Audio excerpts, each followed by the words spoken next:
Well, good morning to you. We've officially hit hump day, the halfway point, from now all the way through to the last weekend of July.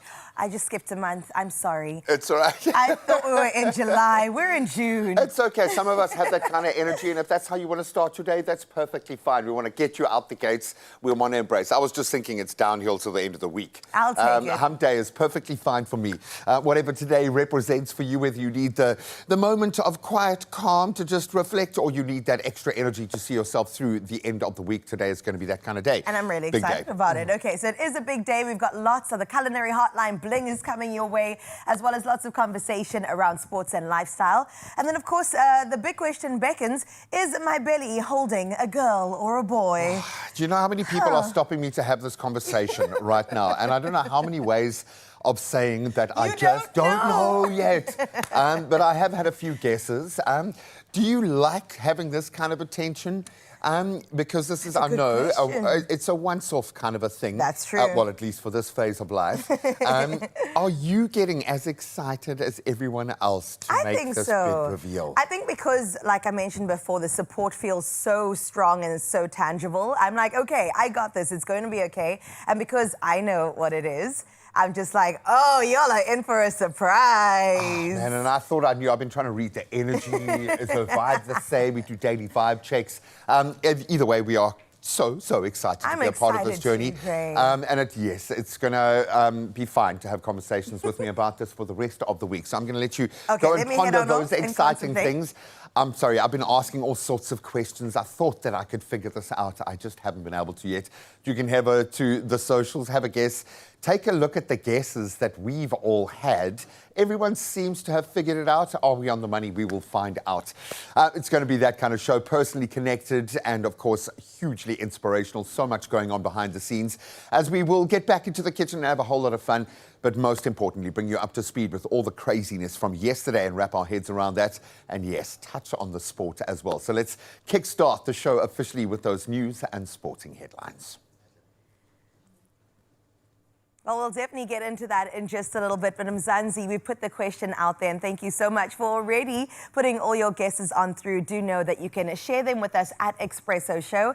And then, of course, not only that, you can let us know on 0630369649 exactly what you think. Is it going to be a boy or a girl? Now, a little bit later on in the show, what we're also going to do is basically play a little game. People have been saying that, you know, it could actually be a boy because I'm glowing, but it could also be a girl because of how I'm carrying. So 0630369649 is exactly how you get in touch with us. There's a picture, me and my man with baby pictures of ourselves in our hands, just kind of guessing, could it be either one? We had a beautiful family gathering, and I will say that everybody at the family table was saying, this is 100% going to be a boy. So let us know exactly what you think it's going to be. We look forward to all of those guesses coming on through.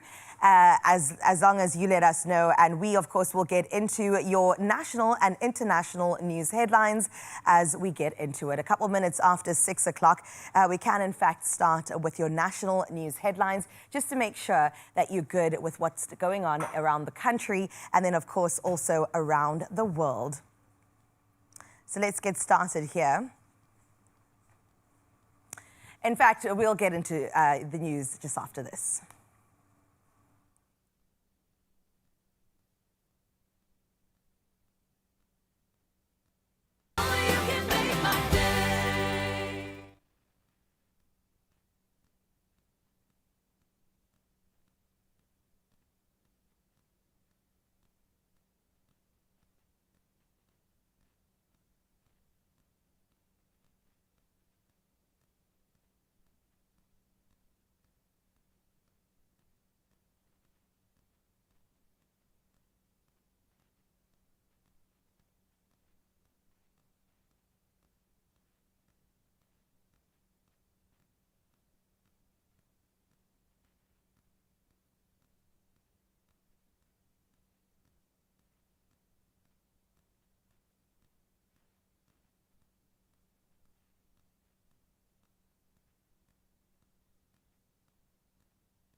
It's my feel-good breakfast show. Well, welcome back and thanks for joining us on your Feel Good Breakfast Show bright and early. Let's get straight into your national news headlines, where Acting Police Minister Feroz Kachalia says he is satisfied with SAP's operational plans ahead of anti-immigration protests expected next week. Speaking after visiting Nyanga Police Station out in the Western Cape, Kachalia said citizens have a constitutional right to peaceful protest, but warned that criminality and violence would not be tolerated. Now, he noted concerns about inflammatory social media posts and said South Africa could not risk a repeat of the 2021 unrest. Police have reviewed and strengthened operational plans and also remain on standby for any eventuality.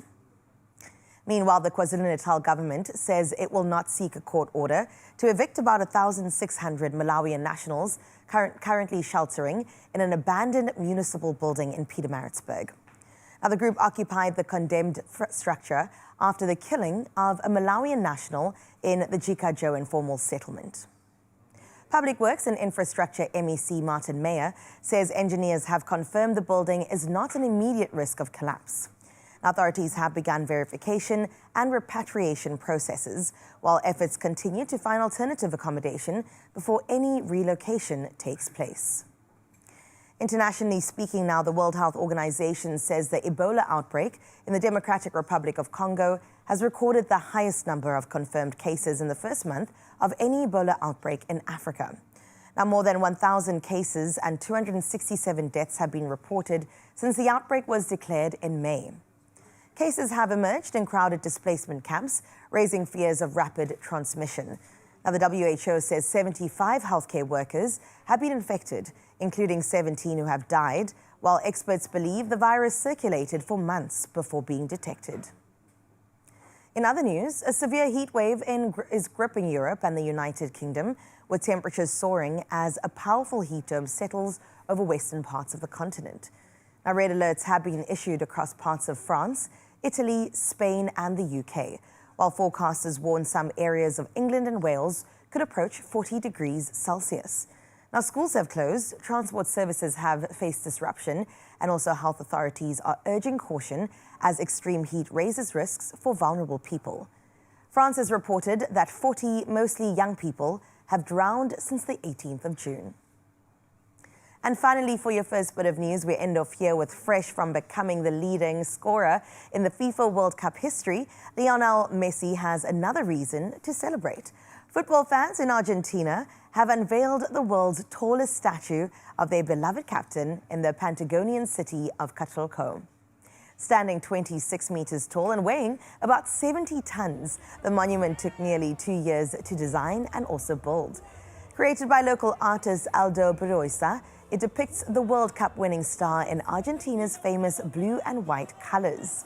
Now, the towering tribute has quickly become a tourist attraction, with its unveiling coinciding with Argentina's World Cup campaign. Now, supporters see it as a fitting salute to the 8-time Ballon d'Or winner, whose remarkable legacy continues to reach new heights. I think that establishes Messi as the GOAT once again, but it's where we leave your first bit of news. Let's get into some sports.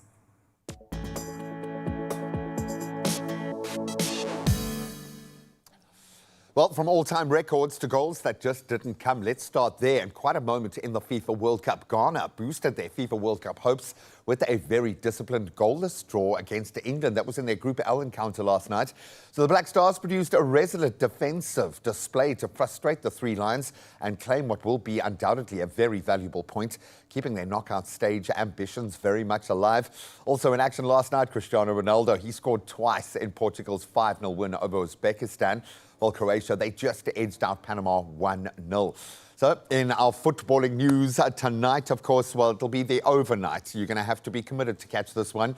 Bafana's World Cup fate hanging in the balance. They will face South Korea in their final Group A match tomorrow morning. And South Africa head into the clash, bottom of the log with 1 point, needing a victory to safely reach the round of 32. Now, a draw would leave Hugo Broos's side relying on other results and goal difference to progress. So vitally important to take control of this one. Tomorrow's match kicks off at 3 a.m. SA time.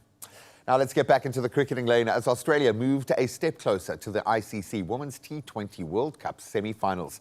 That was after hammering Pakistan by 113 runs. So Elise Perry, she starred with an all-round performance, smashing 71 with the bat. Then Australia posted 199 for 7 as a result of her contribution. Pakistan never found stability in their chase. They were bowled out for just 86. So that victory keeping Australia unbeaten in the tournament. Now we can get back into motorsporting news. This one off the track as Marc Marquez commits his future to Ducati. The reigning MotoGP world champion Marc Marquez has committed now his long-term future to Ducati after signing a new 2-year contract extension that'll keep him with the factory team up until the end of 2028 season. The Spaniard, he's enjoyed a remarkable comeback campaign, it must be said, since 2025, securing his 7th MotoGP title with Ducati. Clearly, the chemistry is working. Let's get back into footballing news now as Ghana did that incredible work. So we're going to say to our Ghanaians, congratulations, well done. Hopefully Bafana can take it one step further when they enter into their final group challenge to make it through to that round of 32. But wishing them all the best of luck. And to those of you who are not getting any sleep because of the World Cup at the moment, good luck with that 3 a.m. call time. But right now, let's see on the foot of our midweek what the weather has in store.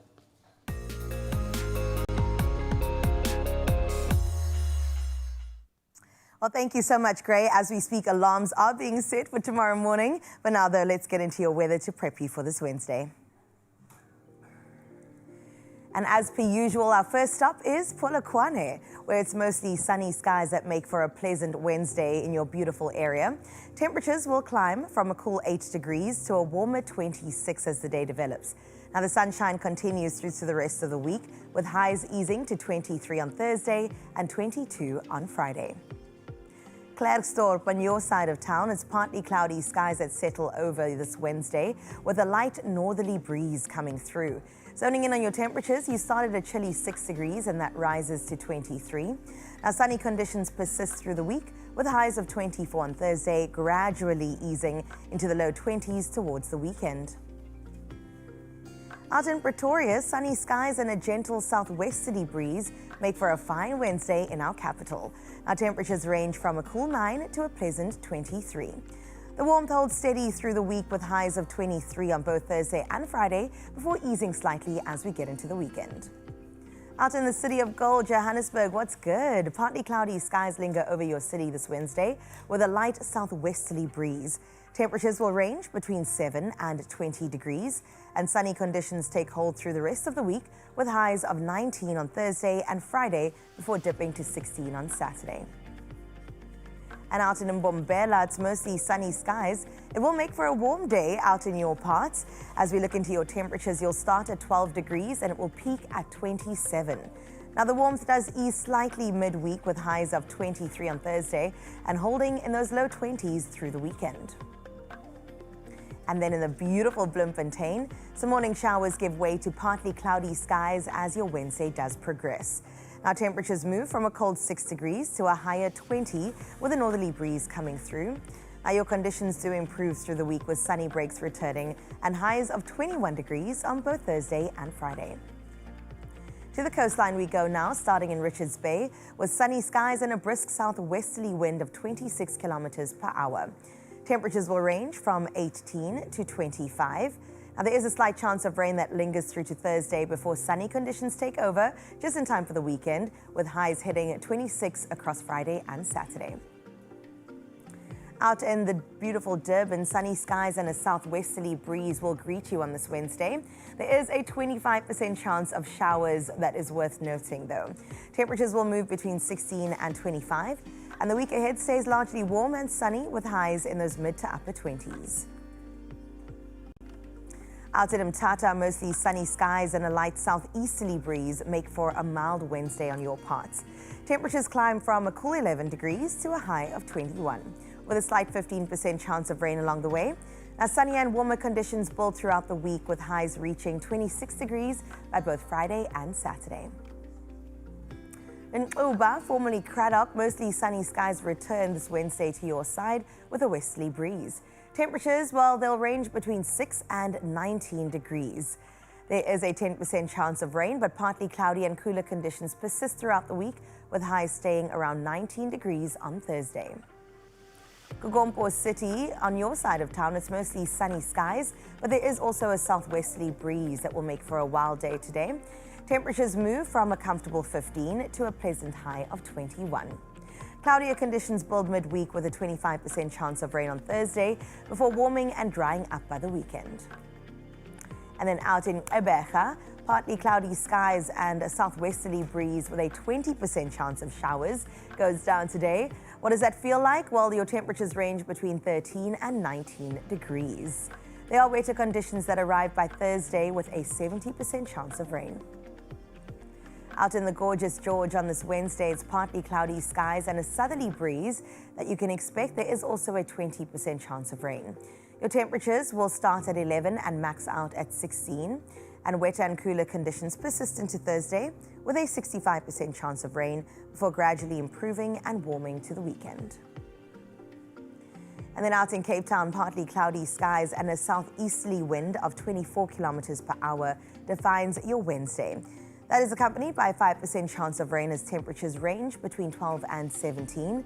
Conditions ease slightly later in the week with highs of 21 on Thursday before clouds and rain return this weekend. And out in Sutherland, mostly cloudy skies and a northeasterly wind of 16 kilometers per hour make for a cold Wednesday out in Sutherland. Your temperatures will range between 5 and 14 degrees. And as we head into the week, there is a 55% chance of rain. Well, Kimberly, let's see what's going down on your side of town. Some morning showers, in fact, is what you'll wake up to. A low of 9 degrees, a bit of a chilly start that increases to 23 as the day develops. That kind of holds the same, 23 as your high today, Thursday and Friday, before it cools down slightly as we head into the weekend. And the final stop is out in Uppington. Uppies on your side, it's a partly cloudy Wednesday that you can expect with a low of 14 and a high of 26 degrees. And as we look into the rest of the week, it does get a little bit warmer by Friday. Your weather peaks at 27 degrees, but then the rain comes through on Saturday once again at a chance of 40%. A mixed bag of weather across the entire country, but we hope that you're feeling a little bit more prepared for this. Otherwise, here is a beautiful view from Durban, which we love, and Dylan just knew that we had to see this gorgeous sunrise happening over the ocean. Durban is calling, and I might come say hello to you next weekend. I'm so excited to be headed that way. In fact, KZN is knocking.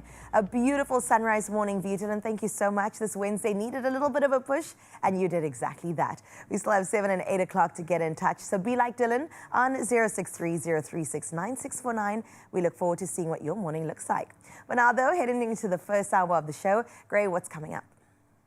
Well, I know two people who are thinking maybe there is a different stretch of coastline or maybe an eighth wonder of the world, a modern wonder that is more beautiful. David and Coletta here behind the Cableway Charity Challenge. They have raised over R1 million for the most incredible beneficiaries, and it kind of feels like you're just getting going. 17 years in, we're going to chat to them in just a moment. How excited are you about this year's achievement and what you've done? Amazed? Absolutely. Super excited, amazed, very grateful for the donations. And it's just such an unbelievable collaborative effort. We'll introduce you to the role players that bring it all together. And then we're going to introduce you to Inez Brewer, a young chef who is on an incredible trajectory. And she is going to be in the hot seat in our culinary hotline after this. We'll see you now. Only you can make my day.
It's my feel-good breakfast show.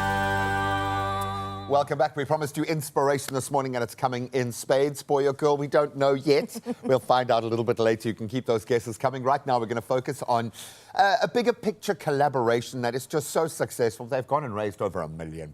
My goodness, I'm not surprised by this at all. It's the Cableway Charity Challenge that has reached a major milestone, Incredible. raising over 1 million rand for organizations, making a real difference across the Western Cape. And now in its 17th year, the event continues to bring together athletes and donors, as well as those beneficiaries in support of causes including mountain rescue, which we need, some firefighting, youth development, but also conservation. Oh man, it kind of weaves all the right threads together.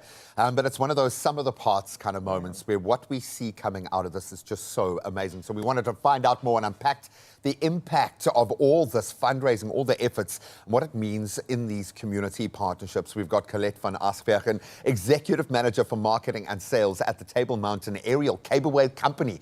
Sounds magical. Then David Nell from Wilderness Search and Rescue, both of them playing vital roles every day of their life, never mind in this context. So thank you so much and congratulations, guys. Can we get a round of applause for $1 million? I think we need one, please.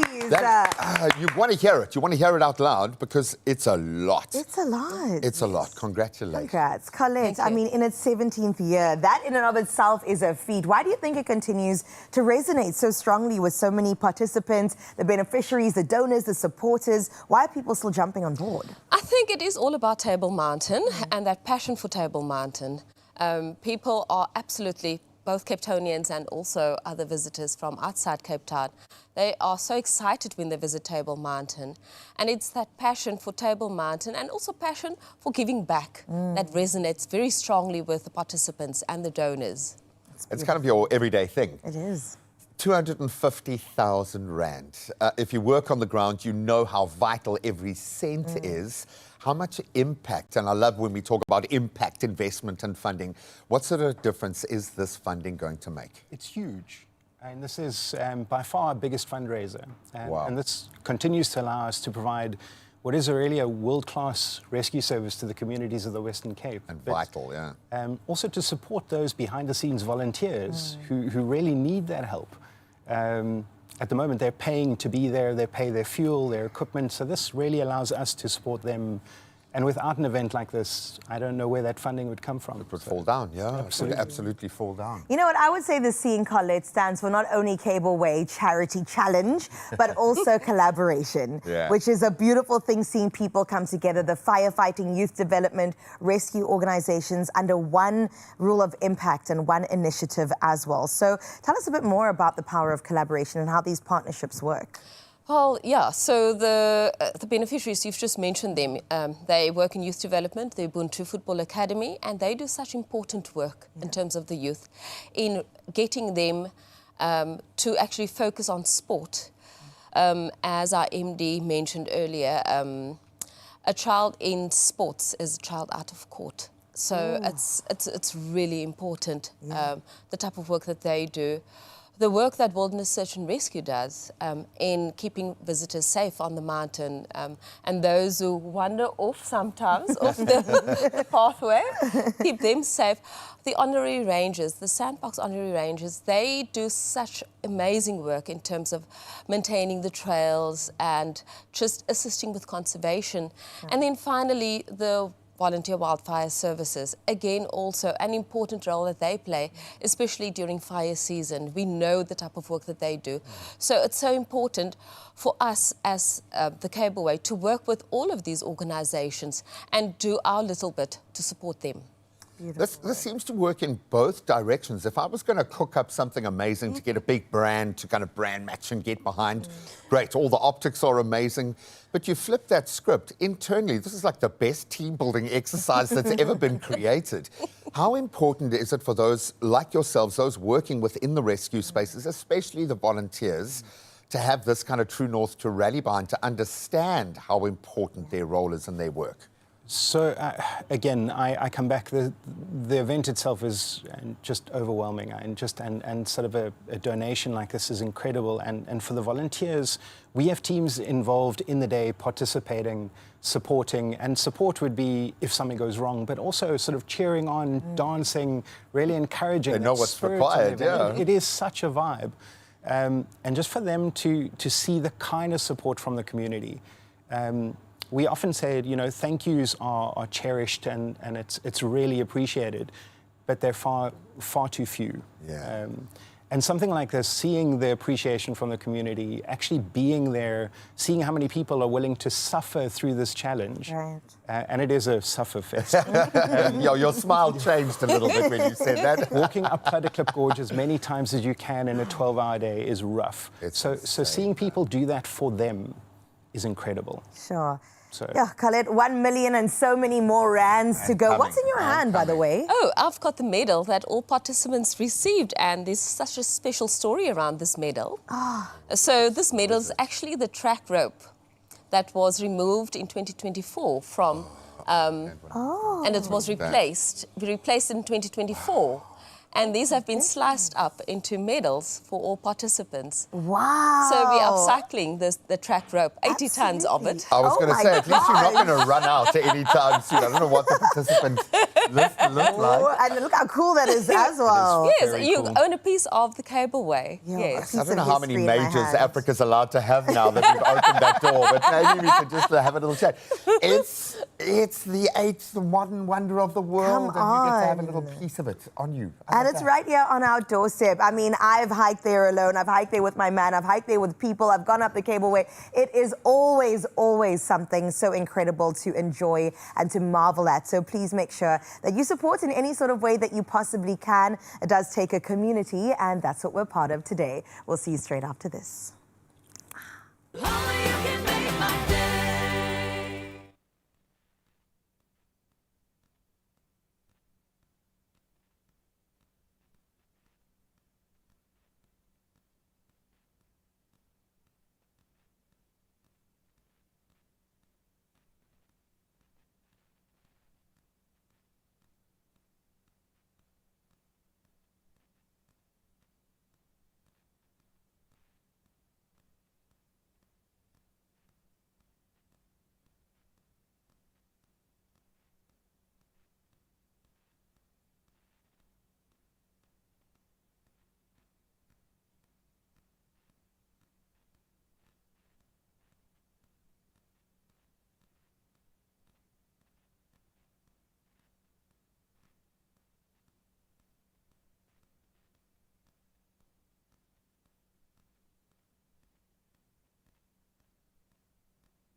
It's my feel-good breakfast show.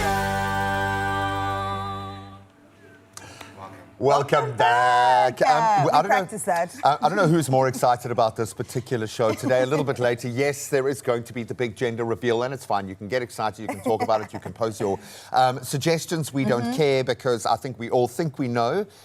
Are we going to be surprised? I don't know. Oh, I don't know. Can I throwing say, nothing one away. thing remains the truth. The fact that I've been hungrier than ever, which is why I'm just so excited that we're getting into some culinary news. It's a Wednesday and bring the food on. And we do know that it takes a village to raise a child and a community to raise a great chef because everybody's got to eat, right? And that's exactly why we've got an incredible guest that joins us in studio this morning. Joining us now is undoubtedly a rising culinary talent, currently mastering her craft at South Africa's oldest and most prestigious academy, the Silwood School of Cookery students, and we've seen many come through here. Inez Bruber, she is one of the incredible young chefs that has entered into our foodie space, and she is here to share an honest, inspiring look at the Hustle, the Heart, and the village of supporters that have backed her every single step of her journey. And she now sees us up live on TV. Yes.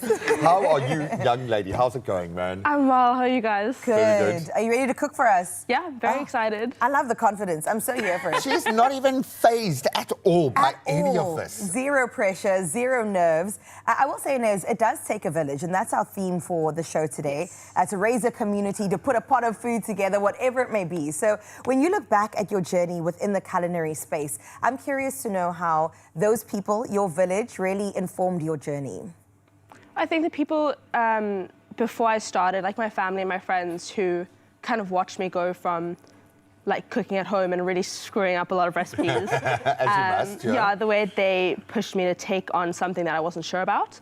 I took 2 gap years after school. I love that. Because I just didn't know what I wanted to do. And my sister studied something really creative, and my dad did maths the whole way through. And he said, as long as you study something, I don't really mind. Just learn how to learn, yeah. Yeah, so I think their support in doing something really unconventional was awesome, really great. And did they get to enjoy food along the way? There is a vested interest here. Enjoy and sometimes not enjoy. Not so much. enjoy. Because you've got to experiment, but it's got to get real though when you enter into an elite space. And I love that when you take talented, creative people and you put them all together, and suddenly you aren't the most creative, you aren't the most talented in the room. Everyone's kind of the same now. Yeah. Entering into that space, being put under that kind of pressure when you have to be free and creative.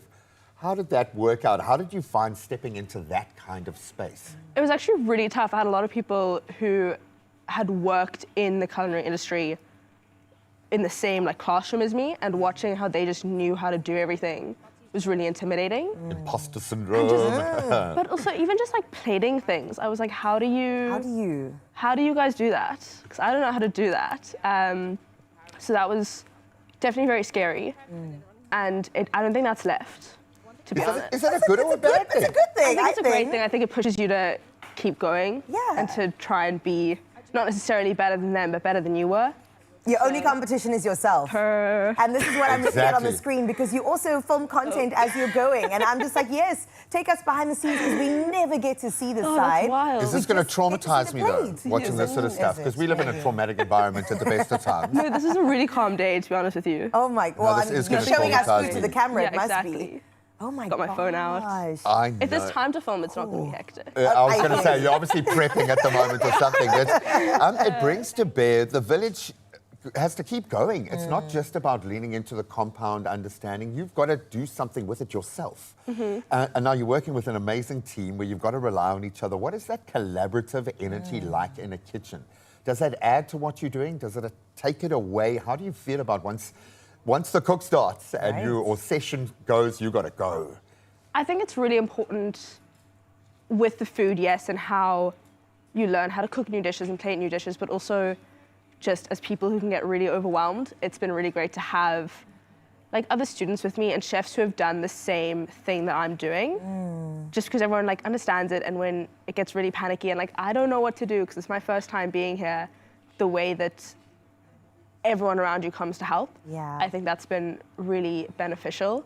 I've also loved being thrown in the deep end and having people not come to help me when they can see that actually like, it is there. You're going to have to panic quickly. You're going to have to cry quickly. Sink or swim. And then you'll fix it because you have to fix it. Oh, I love that. Yeah, it's been good. Well, luckily you're only on live TV now, so there's not like there's any pressure No or pressure, anything all the like pressure. that. Clem started exactly where you started, and he actually announced himself to the world as a student, saying that he was going to come work on the show. Oh, okay. And look And at 12 that. years later, just manifested absolutely everything.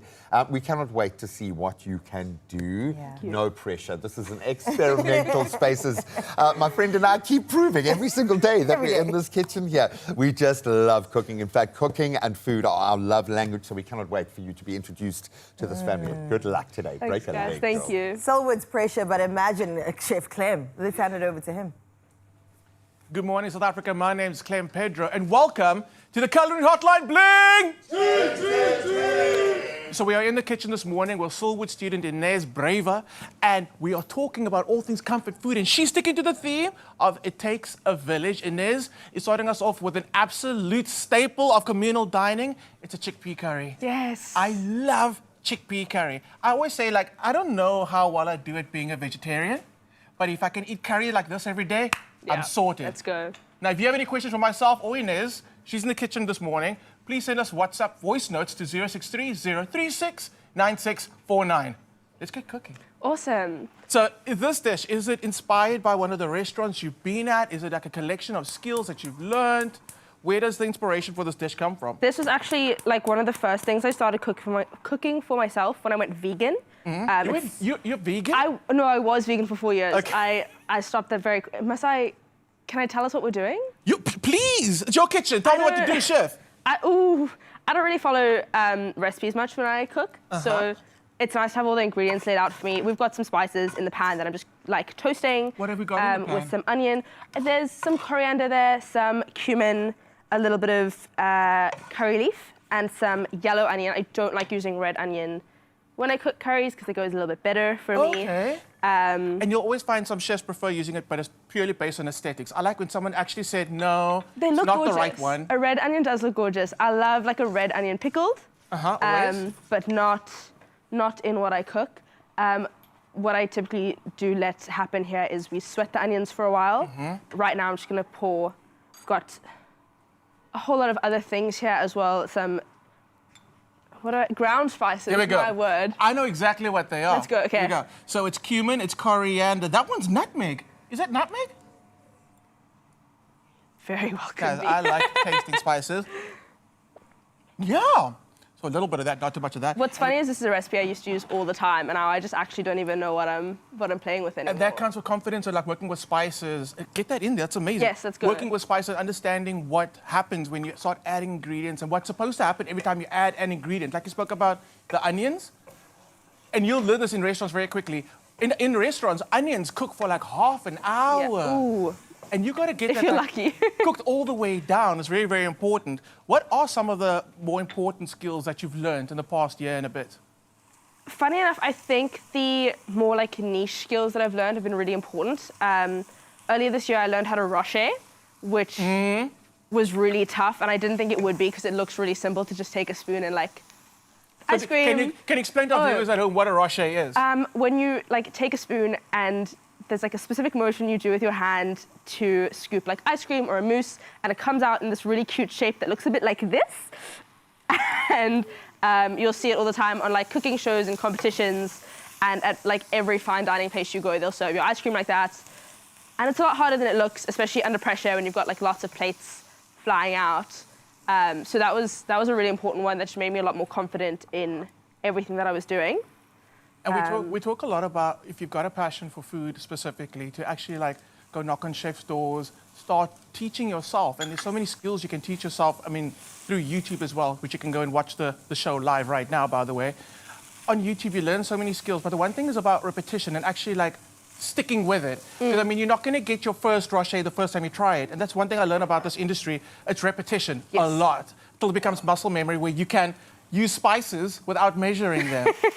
It's absolutely amazing. Okay, so what's happened with our dish? I'm getting sidetracked. What's happened now? I've got all my spices and kind of flavorants in the pot, pan, that I've cooked a little bit just so that they can release their flavors. And then we've added in some just canned baby tomatoes. Oh, you're brave for just popping it just like that? Yeah. It I came hope right the out. best every time. Just like stand back a little bit. Well, the ones that have a little chaiki, it's fine, you can see it. Yes. You do that. I'm standing right here. Bye. Yeah, I like to pop them. A lot of people say not to use the canned tomatoes. I love the saucy bit that they say you want to avoid. I think it's so important. It's like, why would I reduce my sauce at all? I'm also going in with like some canned chickpeas. And look, I'm not going to say because you're a student. Oh. But this is totally a student vibe. Absolutely, because it feeds a lot of people. Yep. It's nutritious. Cheap. It's cheap. But I mean, that's absolutely amazing. Vegan, which means you can share it with anyone. We have one vegan on our set today. So like, and he never gets food because we're always adding some plant-based ingredient animal-based ingredient. So today, our one vegan in studio he's going to eat. Woo! Like, that was him. That was him, by the way. And you won't hear him for another 364 days of the year. We'll hear same time next year. Thanks from him. Thank you so much for this dish. Okay, so now very important question and truth time. when I stand here and I tell people to go and pursue their dreams of becoming chefs, what am I not telling them is the one sacrifice they need to take into consideration? Oh my gosh. You're asking me what the one sacrifice is that they mustn't take So into speak up from your own experience. What was the biggest change to your life, to your lifestyle, to your daily rituals by choosing to go into this food industry? I lost my routine completely. I love a routine. I love to wake up at the same time every morning, go to bed at the same time every night. Goodbye. Yeah, no, it didn't. I was like, yeah, I can be in bed by 10. On Christmas So Day. we're still serving. Oh, no, not on Christmas Day. Not on Christmas That's our busiest service. So yeah, I completely lost routine. I barely speak to my parents anymore. They live further away from me. Which is definitely something, if you are someone who like has to talk to your family every day, that does get tricky. So yeah, kind of giving up anything that requires you being able to choose your time, or like the fact that everyone else around you's got a 9 to 5, you don't get to do that anymore. Like Yeah. on a Tuesday when you want to go get breakfast with your friends at 10 o'clock, they're already at work. You're because that's your only slicing. off day. Like, Right, exactly. Yeah. Oh, exactly. So true. Now, we're going to keep on finishing our beautiful curry. What are the next steps? So just in case people are following along at home and they're cooking as well. so we've got a little bit of baby spinach. I prefer using this to kale or big spinach because I get to do less work, and anything that goes quicker for me is a real win. I'm just gonna pop that in so that it wilts. I'm also putting in a little bit of coconut cream very quickly. You don't want it to stay in, or you don't want to put coconut cream in the beginning, or let it cook for too long because it does split quite badly, which it's also not the end of the world. It doesn't taste that bad. I just don't like how it looks. There we go. So I'm gonna pour most of that in. And I like to put a little bit of honey in this as well, just because the tomatoes are quite tart. That's what I think it is. That's the lemon juice. I'm gonna We don't not need today. that. I don't feel like it. So So with the honey going in, that's going to simmer. We're going to have a little taste in a bit. You're going to have an ad break. I'm going to get tasting that. That's so good. Okay, ad break. Don't go anywhere. We'll be right back. Only you can make my day.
It's my feel-good breakfast show. It's true. It's your Feel Good Breakfast Show, and welcome back to it. It's Expresso on S3. Right now, from the strides at sunrise at the triumphant finish line celebrations, the Comrades Marathon is more than just a race. We've seen it time and time again. It's a powerful display of determination and definitely unity and unwavering grit. Now, as an official sponsor of this year's event, World Sports Betting was part of every step of the journey, and our very own handsome Kyle Clark headed to Durban to, of course, experience all the action firsthand. So let's get right into it. Every year, runners from across the globe partake in one of the most iconic and toughest races in the world. Over 100 years of the Comrades Marathon. And look, my feel-good family, this year, World Sports Betting returns as the official partner. Not only are they bringing the fun, but they are also supporting the most amazing initiative along the way. And if Worldy is taking part of this challenge, you know for a fact you're coming with me. Let's run this race together. Today is registration day. How does it feel that the Comrades is finally setting in and we are starting tomorrow? I'm looking forward to the day. I've put in the hard work. I've ticked all the boxes. So I'm just going to trust the process, and we're definitely going to bring the medal home. World Sports Betting is the official partner of the Comrades Marathon 2026. And let me let you guys know they are doing something incredible as an initiative for South Africa. And joining me right now, Waldy. He is going to be running the Comrades Marathon 2026. Waldy, how does it feel that the Comrades is finally setting in? I'm feeling super, super great to be able to be running with thousands and thousands of people tomorrow. That's amazing, dude. I want to find out from you. You are running the Comrades Marathon as the World Sports Betting mascot, as Waldy. What made you say yes to this amazing opportunity?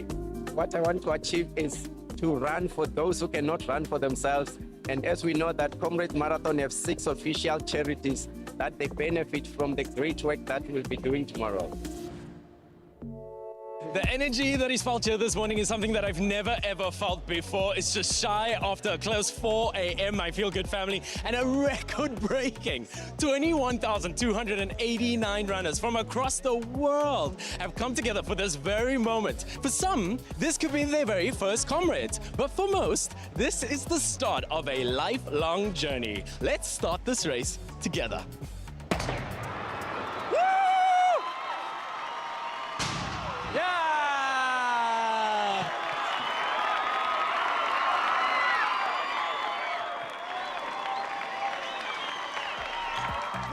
Race day from my perspective, absolutely exciting. We got here at 3 a.m. I'm a novice, it's my very first time here, so I'm overwhelmed with like so many colors, so many shoes. My biggest highlight so far about the Comrades is giving back. You know, things like this where we do a charity. Every time the runners put a chip into the box, we donate to charity, you know. So it's not just about the running, it's also about uplifting other people as well. But man, the energy is amazing. That's what it's about. Joining me right now, the queen of World Sports Betting, head of events and CSI, Patience Shabalala. This is so incredible having you guys represented in such a massive way. You guys are doing something really special and important. Tell me, what does it mean for World Sports Betting to be represented for the second time in a row at the Comrades Marathon 2026? We had such a beautiful year last year, and then we thought this year, let's go bigger and better. It is such an event that brings people together. So World Sports Betting is all about that, people and community. It makes perfect sense. Bobby knows that World Sports Betting is doing such incredible work with charities. Why was it so important to support BD charities for this specific Comrades Marathon? We have WSB Cares, which is how we run all of our charity work. And Comrades has got BD where they look after 6 organizations. And it's mainly organizations that we find we also work with. So it's just made sense. Let us support BD. That way, whatever money we raise can get spread between those 6. At the finish line, joining me right now, Nick, man, oh my gosh, you completed this incredible race. How are you feeling, bro? This is such a monumental moment. I'm so proud of myself. I only realized in the last 2Ks that I was still on time. Really? And I just pushed for it and I got it time. That's amazing. I managed. Is there any purpose that you were running this race for? Is this your first, second, third, fourth Comrades? So 5th Comrades, I had a really bad one last year. And it was just about coming back strong. My wish for today's race was just to love it from start to finish, and I did. It's my daughter's 14th birthday today, and this one was for her. From the high energy at the registration and expo all the way to the real raw emotions here at the finish line, the Comrades Marathon 2026 really has proved to us why it is one of South Africa's most loved sporting events. Until next year, or as they like to say here at the Comrades Marathon, Skapela Moya.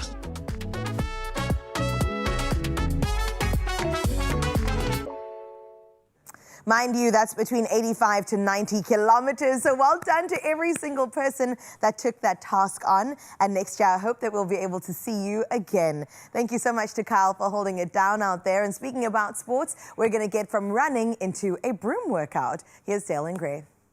Yes, because there is a scale to training. No, we're going to talk about recovery right now. And Dale Hendricks is here. He's our, I'm going to call it a life coach today because he understands that we move through very different seasons in life. And whether you've just finished a workout, maybe spent the day at your desk, which can be just as, if not more damaging, or you're simply feeling the effects of winter stiffness, maybe your age, recovery is just as important as the workout itself. We know this. And believe it or not, one of the best recovery tools might already be sitting in your cleaning cupboard, or maybe you've got it out already. So our fitness coach, Dale Hendricks, is here to show us how a simple broomstick can help to improve your mobility, your flexibility, while, of course, the Panamore gel helps soothe those tired, aching muscles. And hopefully, post the comrades, those aches and pains have started to subside a little bit. But this is the human condition. How are you, my brother, first of all? Good, thank you, man. Thanks for having me. We love having you here because you offer easy access. And I think people often think I need to go to a place, kit myself up with a full-on gym. I need to go and take a gym membership. Not so much. It's sitting right in our broom is a cupboard. broomstick, right? Everyday objects around us, you know, we're trying to make it fun as well for everyone. So today I've prepared a recovery routine with the broomstick, pulled up slow, and then we're going to go into it, Kind of enter back into your body. And I think often we're feeling the shock after a big thing. If you've done something like the comrades, it's going to have taken literally years of your life. That is how much you put your body through. So if we're going to do any kind of training or live the sedentary life, we need to move, we need to relax, we need to recover. So what does that look like, my friend? How do we put our broomstick to work? Lovely. Let's call it the activation, you know, the next day or before your workout, just to reduce the stiffness in the muscle. So we're going to try and hold the stick as far on the end as possible. Cool. And then we're going to go overhead and just tap the shoulders and forward. There we go. Nice, and what I like about this, it's not static. So much of my rehabilitation started out being very structural and static, and great to build back strength. Yeah, but you shoulder need work mobility. as well. Yeah, flexibility, mobility, shoulder work. And we engage the core as well. Inhale nose, exhale mouth. Cool, let's go for another 3, 2, and 1. Oh, and you get a lovely little pinch between the shoulder blades. The back muscle's always a problem, right? So we're just going to give it a nice twist, and we can immediately feel that back stretching there. Where's the mindset when doing these kind of stretches? Obviously, you're wanting to relax and not get the adrenaline pumping, but you are getting your body moving. So kind of what goes through your mind when you're doing these kinds of reactivation phase exercises? I mean, basically, you just want to prepare yourself for the next workout, you know, and just improve your quality of your work. So we're going to change it a little bit. So we're going for a toe tap. Try and keep the legs as straight as possible. Tap. Just above the chest, and then we're going to lift the knee. And then we go down, we're going to switch it again. Change your leg and stretch. Now, beautiful. Suddenly, you can feel the different hemisphere of the brain engaging now. And the stick helps with your posture as well. Keep your form. Just gives you a structure to follow, yeah. Here we go. Let's lift it up. Let's go for another few more. And up. Beautiful. Last one. Lovely. Feel that relief already, right? Oh, and it's great. You know how long it's taken me to rebuild that posterior chain, to be able to just go down and come back up as a natural movement. It's massive for me. So while other people are out there doing 300 push-ups, me just being able to bend over and stand up again is quite a major thing. Awesome stuff. That is beautiful, man. Good to hear, man. So we're gonna go for forward lunge and a little twist. Same side. There we go. Bring it back and forward. Change your leg. Twist, chest out. Beautiful. Switch. Push out. Twist. I know the movements aren't too complex, but you're still having to kind of wake up your brain in the process, which is really healthy, man. We're just making those connections. Lovely stuff. Let's go for a few more. Push it out. And we switch. Last one. Fantastic stuff. We're going to switch it up slightly, Graham. Cool. You know, the groin, always a problem. There's almost no treatment for the groin, right? So you need to stretch it at all times. You're kind of left on your own when it comes to the groin, eh? Yeah, so we're just going to push out the knee on the side. We use the stick as a support. So as you can see, it's more of an activation than a workout, you know? Exactly, but you can feel the blood pumping, you can feel the circulation. Exactly. There is something about the mind-body connection, activating that first thing. It's great to do this at the end of a day to recover, especially if you've been sedentary, but to connect to your body before you've kind of embraced what the physical challenges have ahead. Exactly. I think we've forgotten how important it is to wake ourselves up properly in the morning. True, so true. We're going to stay there and we're just going for some squats. Breathe in as you come up, exhale, engage your core, tighten up the quads and the glutes. Let's go. And what I love about this, my friend, is as we're doing this, a part of your mind is drifting to your day. A part of your mind is starting to feel successful, starting to register just this positive energy of what I can do, what my body's capable of, starting to focus my mind on the day ahead, not the big things that need to be conquered, just the next step. True. Oh, what do I have to do just to get moving? I got to tell you, buddy, so I've got the sauna crew, a group of guys who have been probably following my rehab journey the closest and giving me amazing advice. And we'll often do that in a sauna. These guys are watching me move right now going, how is he doing that, man? It's been a long journey, but I've learned to appreciate the power of simple, small movements. My friend, you're very good at what you do. Powerful. I want you to suggest some things to Dale that you think he can't work out with, and maybe let's see if we can build a workout routine around that. I love the fact that you have opened those doors. It's not about putting barriers, it's about finding new ways of doing stuff. You're absolutely amazing. We're going to keep his deets up on the socials. If you want to ask questions about your situation, about where you are in your own fitness journey, this is the plug-in. He's got a great mindset to help those of us who maybe need a slightly unconventional approach do what we need to do. And we absolutely love the fact that, yes, you can do this right now. So go out and be inspired. Life doesn't slow down. When aches and pains get in the way, choose Panamo Gel for more than skin-deep relief. Available at retailers and pharmacies. Yep, we'll take all the help we can get between the school drop-off, the grocery run, a busy day at work, everything else that life throws our way. Every movement really does matter, and it's how we connect to our bodies. So when a stiff neck, when sore muscles, those nagging aches start getting in the way, then trust Panamo Gel for more than just skin-deep relief. And Panamo Gel, we know, penetrates the skin to reach muscles, helping to reduce pain and decrease swelling, so you can get back to the moments that matter. So look out for your Panamo Gel at your nearest pharmacy, because every day deserves your best. Life doesn't slow down. When aches and pains get in the way, choose Panamo Gel for more than skin-deep relief. Available at retailers and pharmacies. As we wrap up the first hour of your Feel Good Breakfast Show, there's still so much more to come. We have to talk about building confidence through sports. We've seen it time and time again, doing a recap of the comrades, and then of course Dale and Gray showing us how to use a broomstick to make sure that our body confidence is definitely on a different level. And we'll delve into how the girlies are doing it straight after this.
It's my Feel Good Breakfast Show. Welcome back, hopefully with a coffee in hand, to your Feel Good Breakfast Show Expresso on S3. The first hour has officially run up. 2 more to go, though. That's the good news. Let's get straight into your national news headlines to get started at the top of the hour, where the Administrative Adjudication of Road Traffic Offences Act, also known as ARTO, is set to enter its next phase on the 1st of July, extending to 62 municipalities across South Africa. Now, the rollout will introduce a new process for handling traffic infringements through the Road Traffic Infringement Agency. Now, notices delivered electronically by email, SMS or WhatsApp will carry legal force, and that will be requiring motorists to respond within 32 days before further action is taken. Now, the demerit point system will not yet be implemented, with authorities focusing first on the new infringement and enforcement procedures. That's your first bit of national news. Let's get into another headline, where Acting Police Minister Feroz Kachalia says he is satisfied with SAP's operational plans ahead of the anti-migration protests expected to happen next week. Speaking after visiting Nyanga Police Station in the Western Cape, Kachalia said citizens have a constitutional right to peaceful protests, but warned that criminality and violence would not be tolerated. He noted concerns about inflammatory social media posts and said that South Africa could not risk a repeat of the 2021 unrest. Now, police have reviewed and strengthened operational plans and remain on standby for any eventuality. That wraps up your national news. Let's check out what is happening internationally. And we get started with the UN Commission of Inquiry that has accused Israel of deliberately targeting Palestinian children, alleging genocide as well as crimes against humanity and war crimes out in Gaza. The war crimes in the occupied West Bank are also included. Now, the report says Israeli authorities inflicted death and severe physical but also mental harm on hundreds of thousands of children, and that the killings continued after last October's ceasefire.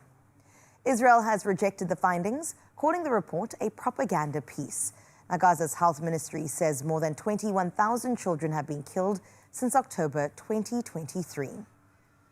Meanwhile, the World Health Organization says the Ebola outbreak in the Democratic Republic of Congo has recorded the highest number of confirmed cases in the first month of any Ebola outbreak in Africa.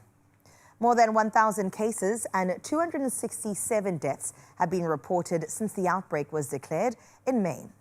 Cases have emerged in crowded displacement camps, raising fears of rapid transmission. Now, the WHO says 75 healthcare workers have been infected, including 17 who have died, while experts believe the virus circulated for months before being detected. And finally, this morning, the skies above Denmark's northern island of Fano were transformed into a spectacular display of colour this past weekend, as an estimated 25,000 kites took flight during the annual International Kite Flyers meeting. Now, more than 5,000 enthusiasts from 26 countries gathered on the island's vast sandy beaches, bringing with them an astonishing collection of giant airborne creations. Families and visitors looked on delight as enormous whales, fire-breathing dragons, and colourful octopuses floated gracefully overhead, turning the coastline into a living work of art. Organisers say the event once again lived up to its reputation as the world's largest kite festival, celebrating creativity, friendship, and also that simple outdoor joy we all deserve. That's where we leave your 7 o'clock news. It's time now to get into some more sports with Graeme.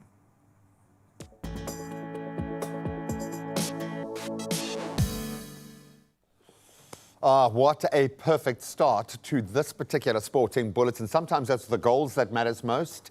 Sometimes it's the lack of goals. Let's start with Ghana boosting their FIFA World Cup hopes with a disciplined goalless draw against England.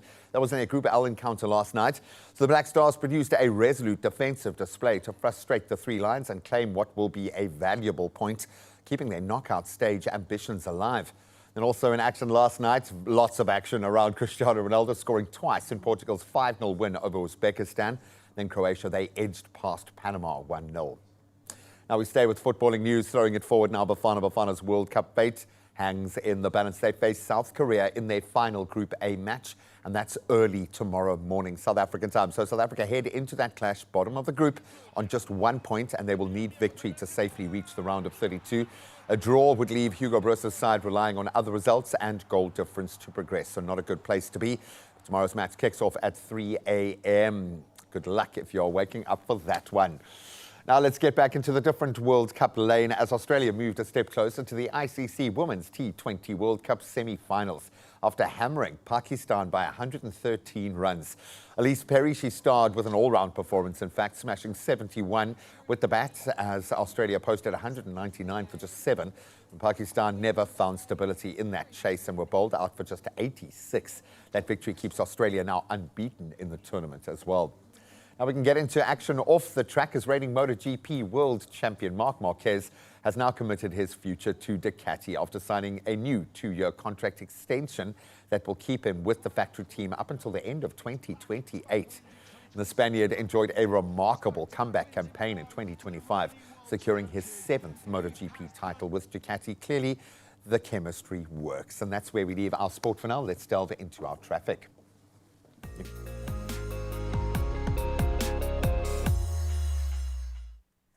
Well, thank you so much, Gray. Just one incident to report on at this hour.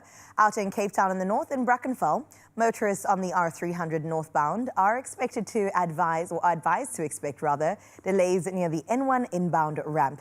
Now, please do exercise patience and remain alert while navigating through that area if you are headed that way.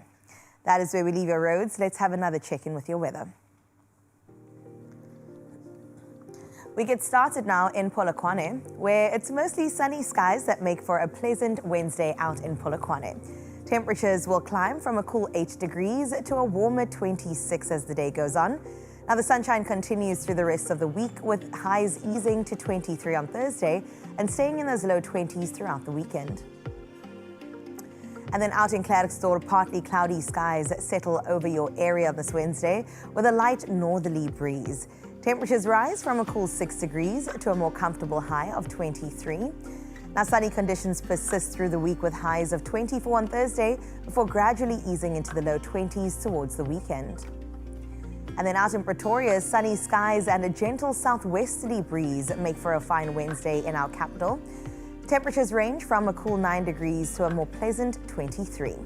Now, the warmth holds steady throughout the week with highs of 23 on both Thursday and Friday, before easing slightly as we head to the weekend. Further in Gauteng, we move to Johannesburg now, where partly cloudy skies linger over the city today with a light southwesterly breeze. Temperatures will start from a cold 7 degrees and then rise to a high of 20. Now, sunny conditions will take hold through the rest of the week with highs of 19 degrees on Thursday as well as Friday before dipping to 16 on Saturday. Mbombela, you're up next with mostly sunny skies that make for a warm Wednesday. Temperatures climb from a mild 12 to a high of 27. Now, the warmth eases slightly midweek with highs of 23 on Thursday and holding in those low 20s throughout into the weekend. Let's see what the beautiful Bloemfontein has to offer now. Morning showers give way to partly cloudy skies as Wednesday does progress. Now, your temperatures will move from a cold 6 degrees to a high of 20. There's a northerly breeze that will come through and conditions will improve throughout your week, with sunny breaks returning and highs of 21 degrees both Thursday and Friday. Into Richards Bay next with sunny skies and a brisk southwesterly wind of 26 kilometers per hour that will make for a bright Wednesday. As for your temperatures, they'll range between 18 and 25. There's a slight chance of rain that lingers through to Thursday before sunny conditions return again this weekend. And then out in Durban, sunny skies and a southwesterly breeze greet you through a 25% chance of showers that is worth noting. Now, temperatures move from a mild 16 to a high of 25. The week ahead stays largely warm and sunny with highs in those mid to upper 20s from Thursday through to the weekend. And that brings us over to Mthatha, where it's mostly sunny skies and a light southeasterly breeze that make for a mild Wednesday. Temperatures climb from a cool 11 to a high of 21 with a 15% chance of rain. Sunnier and warmer conditions build throughout your week with highs reaching 26 by Friday. In Uba, on your side, it's mostly sunny skies that return this Wednesday with a westerly breeze. Now, temperatures range from a cool 6 degrees to a high of 19. There's a 10% chance of rain to accompany that, but partly cloudy and cooler conditions will persist throughout the week. Those highs will stay in the lower 20s. And then out in Kugompo City, mostly sunny skies and a southwesterly breeze make for a mild Wednesday. Temperatures move from a comfortable 15 to a pleasant 21.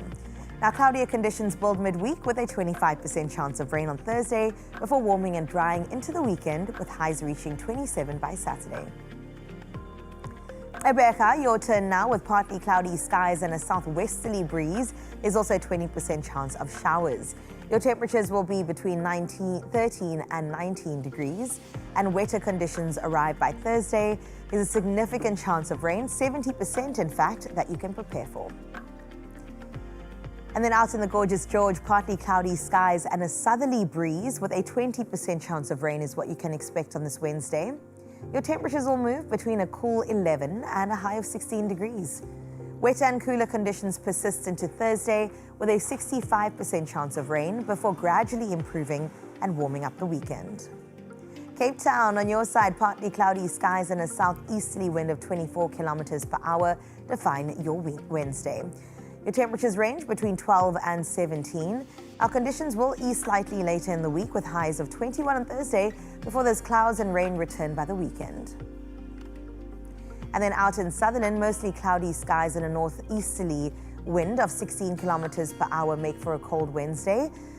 In terms of temperatures, 5 degrees is what you start with and a high of 14 is what it will get to. Conditions deteriorate on Thursday. There is a 55% chance of rain coming your way. And then Kimberley, you're up next. On your side, morning showers clear to partly cloudy skies as Wednesday does progress. There's a northerly breeze that will accompany your temperatures that range between 9 and 23. Now, warming and drying trend continues through the week with sunny conditions and highs holding at 23 degrees on both Thursday and Friday. And then finally in Uppington, partly cloudy skies and a northeasterly breeze greet you this morning. Temperatures rise from a mild 14 to a pleasant high of 26. There's a 10% chance of rain along the way, but warmer and sunnier conditions build through the week, with highs reaching 26 tomorrow and peaking at 27 on Saturday. That wraps up your temperatures for 7 o'clock. Again, we'll check in at 8. For now, though, let's check in with your sunrise view of this hour. Ivory Christopher, you'll forever be famous for this image straight out of Mbombela. A beautiful, beautiful image. In fact, I don't think we've seen what Mbombela looks like through your eyes or anybody else's, but I will tell you this much, a beautiful day lies ahead of you. They're saying that highs will even reach 28 degrees on your side of town. So we wish you a beautiful day, Christopher, out in Mbombela. And thank you for sharing exactly what your sunrise morning view looks like. 2 down, 1 more to go. Let's see what 8 o'clock holds. But before that, we've got a whole hour with you to get through. Not feeling yourself? Fight back with one-day flu cure, packed with cinnamon power to blast flu symptoms fast, so you can power through your day. Yep, if flu is slowing you down, it's time to bring the heat with one-day flu cure. Packed with cinnamon power, it helps tackle a blocked nose, those body aches, the mild fever, so you can get back to your day feeling like yourself again. No time to pause life? Then power through it with one-day flu cure from Aspen. And here is the best part. 20 lucky winners stand a chance to win 1,000 Rand in cash. And all you got to do is head over to the Aspen Cough and Cold Squad Facebook page and enter the competition. You'll find it quite easily there. The one-day flu cure, blast the flu and keep it moving. Not feeling yourself? Fight back with one-day flu cure, packed with cinnamon power to blast flu symptoms fast, so you can power through your day. So today we fully understand that it takes a village, especially when it comes to guiding our young people. We know the narrative in sport for young girls, very powerful, but even then sometimes it gets lost in translation. We're going to get into the communication that is so vital to support young athletes through their journey, and I suppose also our coaching staff taking you inside an incredible footballing journey. And then we're going to look at the next extension of a journey like that and focus on Jaden Adams, chat to his parents about his incredible arc in football. He's a young star who has only just gotten started, and I have a feeling his parents have played a major role. It takes a village. We'll connect to the village after this.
Welcome back and thank you for joining us right here on your Feel Good Breakfast Show.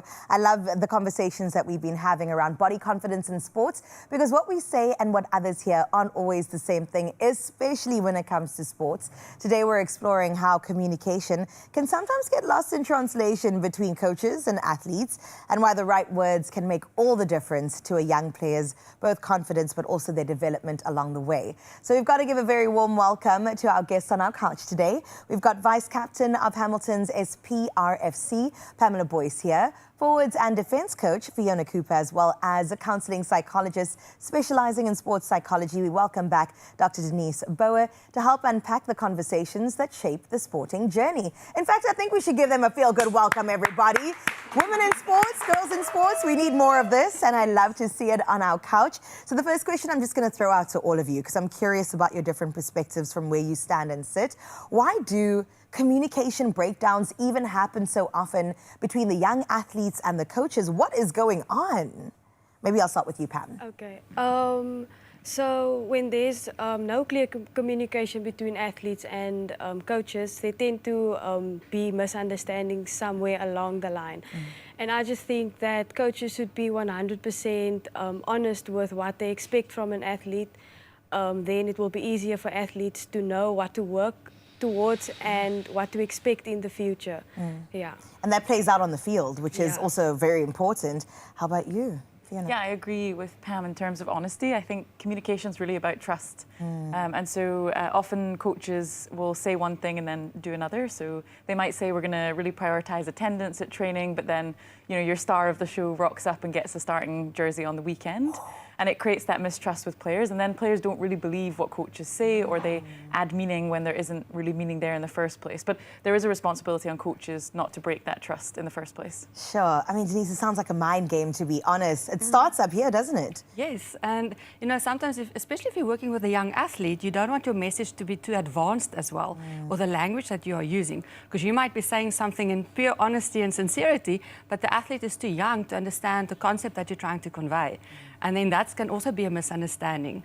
You know, you want to say something and the athlete hears something completely different because of the tone of voice that you are using as well. Sure. So that's also where communication can just simply break down. Yeah, I mean, lots to consider, hey? It's not just about scoring those tries on the field, but also what leads up to it. So I'm going to paint a couple of scenarios right now, and then I'm curious about your different perspectives as well. So Pam, prepare yourself for the first one. Okay, a coach says, I know you can do better.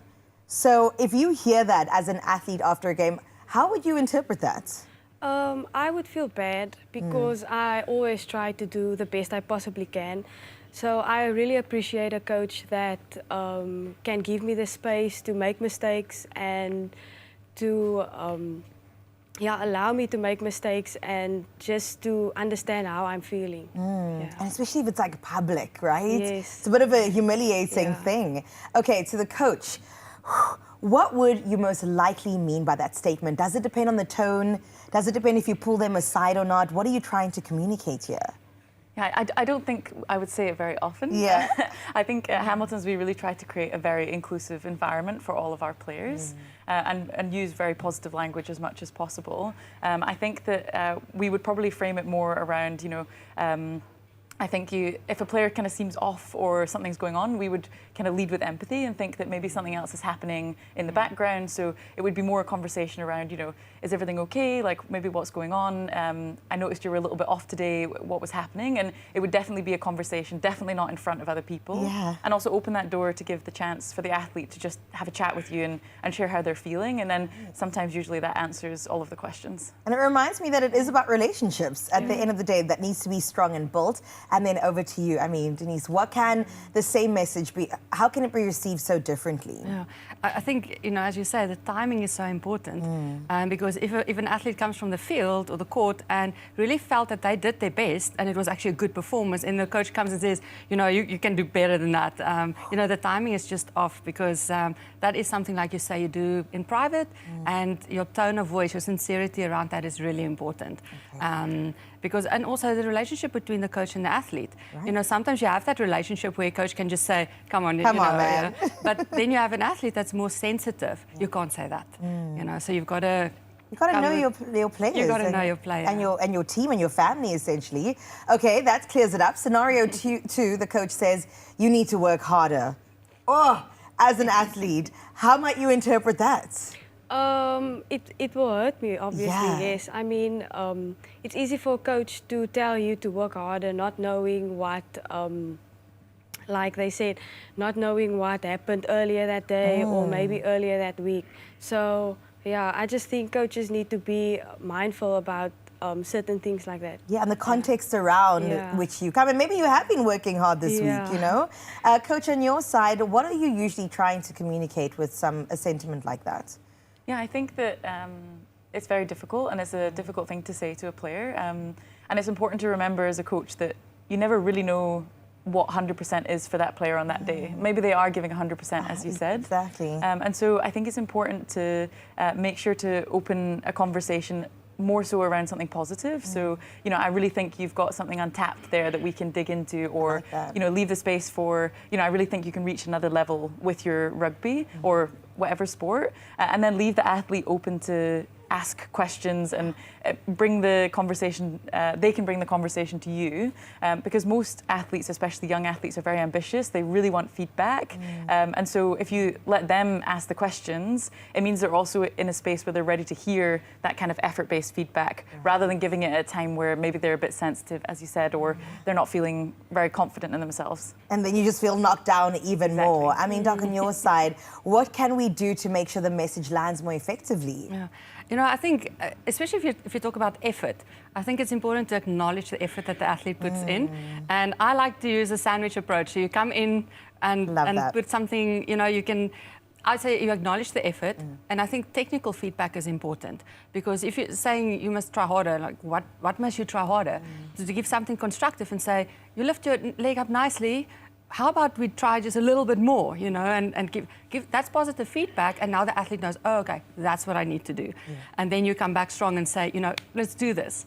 That's kind of, you know, you acknowledge the effort, you give some feedback, what can you do differently, and then the little bit of encouragement at the end. Yeah, and they'll eat that sandwich. I promise you, I use that in every sort of way. The bun, the middle, and the bun once again, just to wrap it up nicely. Thank you so much for sharing your insights. Again, every single time I learn so much, not even being a sports person, because you can apply these lessons in life as well. Good luck with the rest of the season. Thank you so much. And it is very clear that while medals, trophies, and results may be part of the journey, the real foundation truly is often built by the people standing beside our young athletes like Pam every single step of the way. So thank you to our beautiful guests for coming on through, sharing those experiences, which they'll continue to do. And we know that when girls are supported, when they're encouraged, and when they're empowered, there is no limit to what they can achieve. So if you enjoyed this conversation and you would love to hear more about the Dove Body Confidence Sports Program and its mission to help more girls just stay active and confident and stay in sports, be sure to visit Dove's website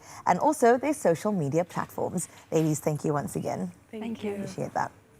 Choose confidence. Dove is the perfect first deodorant for teens. Gentle on skin, effective on sweat. All right, so Inez is still here, just filling our kitchen with the most amazing smells. Surely you got to know something is landing perfectly like that. Yes, the culinary hotline will continue, just tracking an amazing recipe, yes, but also a culinary journey that is just opening doors. And then, if you're a fan of Jaden Adams and his incredible journey within the Bafana squad with Sundowns, we're going to introduce you to two, I think, who are even more impressed and proud than you are. His folks are going to be stepping into the conversation because it takes a village after this.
Welcome back. You can see how excited we are for this one. I'm still trying to wrap my head around this as a parent. Yeah. I'm hoping I'm going to have moments like these. Every sporting success starts somewhere, okay, and we know this. We've tracked these journeys for Bafana Bafana and Mamelodi Sundowns superstar Jaden Adams. That journey began literally in his backyard with a ball at his feet and a family cheering him on every step of the way and probably losing to him in a lot of football games, I would imagine, in the garden. Feeling a bit bitter today. No, today Jaden is one of South Africa's football's brightest talents. But behind the goals, the accolades and the national team jersey are his parents, whose love and their sacrifice and unwavering support helped make those dreams possible. So joining us this morning are his wonderful parents, and very proud ones at that, Juanito and Candice Adams, to share the story behind the star. So welcome, Julle, and thanks for being here. Thank you. Welkom julle. Hulle is 'n bietjie senuweeagtig omdat ek is baie Engels, hulle is baie Afrikaans. We'll meet in the middle because we must, for our kids, we do these things. We put ourselves on live TV when we are terrified. I would imagine your family has that big match temperament because you're used to seeing your boy just do that. But Candice, was there a moment where you kind of knew, we all want to see the talent in our kids, but he's still your boy, he's still a child. When did you start to see that talent? Was there a moment where you were like, hang on a minute, wait a minute, he's different? How did that work? Ja, Jaden was nog baie klein, 3 jaar oud. Toe begin Jaden al, alles wat rond is in die huis, word geskop. Soos ons aartappels het hy gehou nie. As dit kom by kosmaaktyd, dan is die meerderheid van dit pap geskop. Soos Jaden's kop. I love that. Not the potatoes. Hy was baie lief vir sokker, regtig, van 'n baie jong ouderdom af. So the seed was always there. I love that. Did you watch soccer in the house growing up? Yeah. And then who did you support? Opgegroeid met, ons was Kaizer Chiefs fans. Interesting. Kaizer Chiefs fans, Ja, in 'n mens kan gesien het by Jaden, Jaden was ook 4 jaar oud en dan speel hy met kinders wat 2 tot 6 jaar ouer as hy is. En jy kon gesien het dat die ding wat hy doen is hy baie lief voor. En jy kan daar kon jy sien hy sy talent wat hy het, want hy kon sy man staan daar so. That's beautiful to see. And he's going to be tested like that on the field every day. And it's one of those spaces you can't go in there and fight that battle for him. You've got to kind of inspire him and grow him to be able to do that in itself. But there are going to be dark moments. There are going to be tough moments where he isn't enjoying the football anymore. And you know that that's when it starts resting on your shoulders to keep him propped up. What were those moments like? What was Jaden like when the chips were down, when it was difficult, when there wasn't a lot of fun to be had playing football, but he still had to keep trying? How did you negotiate that? Ek sal altyd vir hom bemoedig het. En geestelik. Ek sal altyd vir hom sê, Jaden, kom mami bid gou 'n bietjie vir jou. Net om vir jou op die pad te hou. En sy het so die grootste talent en om dit net so in die water te gooi. Nee, Boeta, dit gaan nie werk nie. Dit gaan nie werk nie, regtig waar. Dit kan 'n toekoms wees vir jou. Ja. Jou sokker kan vir jou 'n toekoms wees. So wees sterk, skud jou af en keep it moving. Ja. And it's almost like that, because you get it, you understand it is. It's an opportunity that many children won't get. But he's still your child. He's still your boy. He's just 25 years old. Still a baby doing the absolute most in the world. But when we see Jaden, we can see, you know, he's respectful, he's humble, he's reserved. So I'm looking at the two of you, and I'm wondering, where does he get these qualities from? I mean, you passed them down from raising him, hey? Yeah. Yes. Humble kan ek sê dat het kry van ons altwel.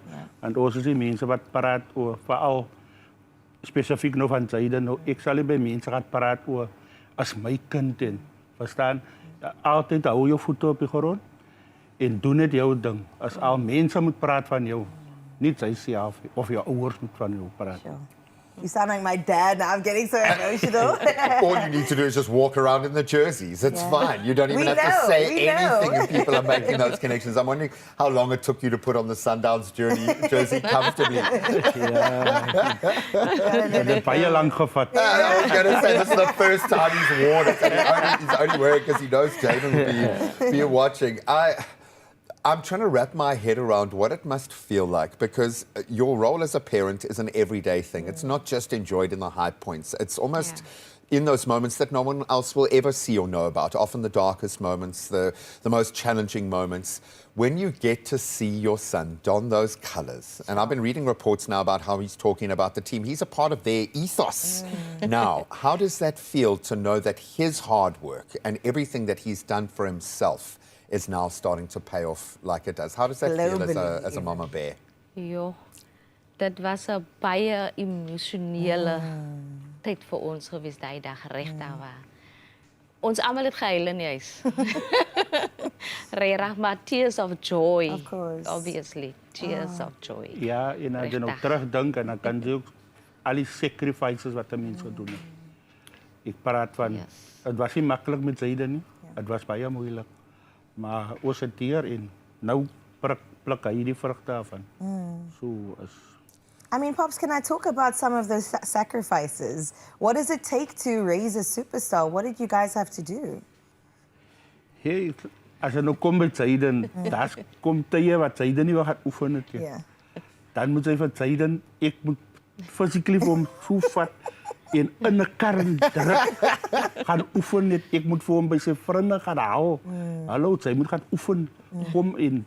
He's still a child. He's still a boy. Ja, ek ook as 'n coach en as 'n vader weet wat dit is om 'n bietjie te sacrifice, verstaan? Dis hoekom ek vir hom altyd leer die sokke is important, maar daar's life skills ook. Verstaan? So daar is klomp sacrifices wat ons gedoen het. Well, I think it's his character that's making him successful now. Yes. And character is something you layer in every day. You don't just hand it over once off. It's not one lesson learned. It's a daily challenge. And I was going to ask you for advice, but you have just dropped some bombs here. I don't think it's about showing up for the child that your kid is going to become. Show up for the child he is today. And do that every day. You guys are amazing. The Addams family.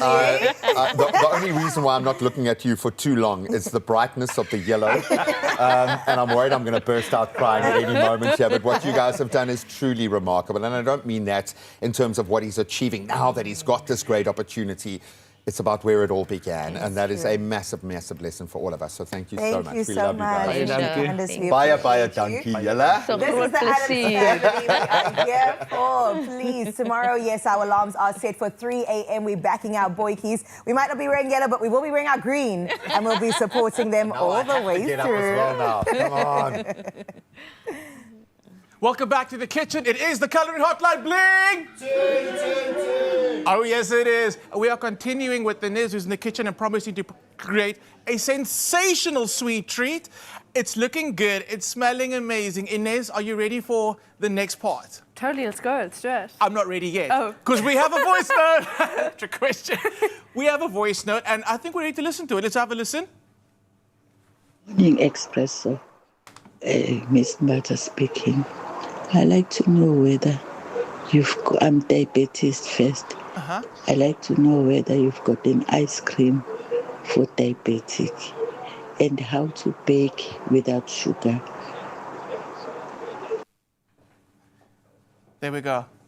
That is such an important question. Yeah. Sugar alternatives, because people, like we just heard right now, she's diabetic, she loves ice cream. Also, ice cream in winter, big fan, absolutely. Big fan. I've got a solution for that. And then when it comes to baking, I'm gonna talk about baking without sugar.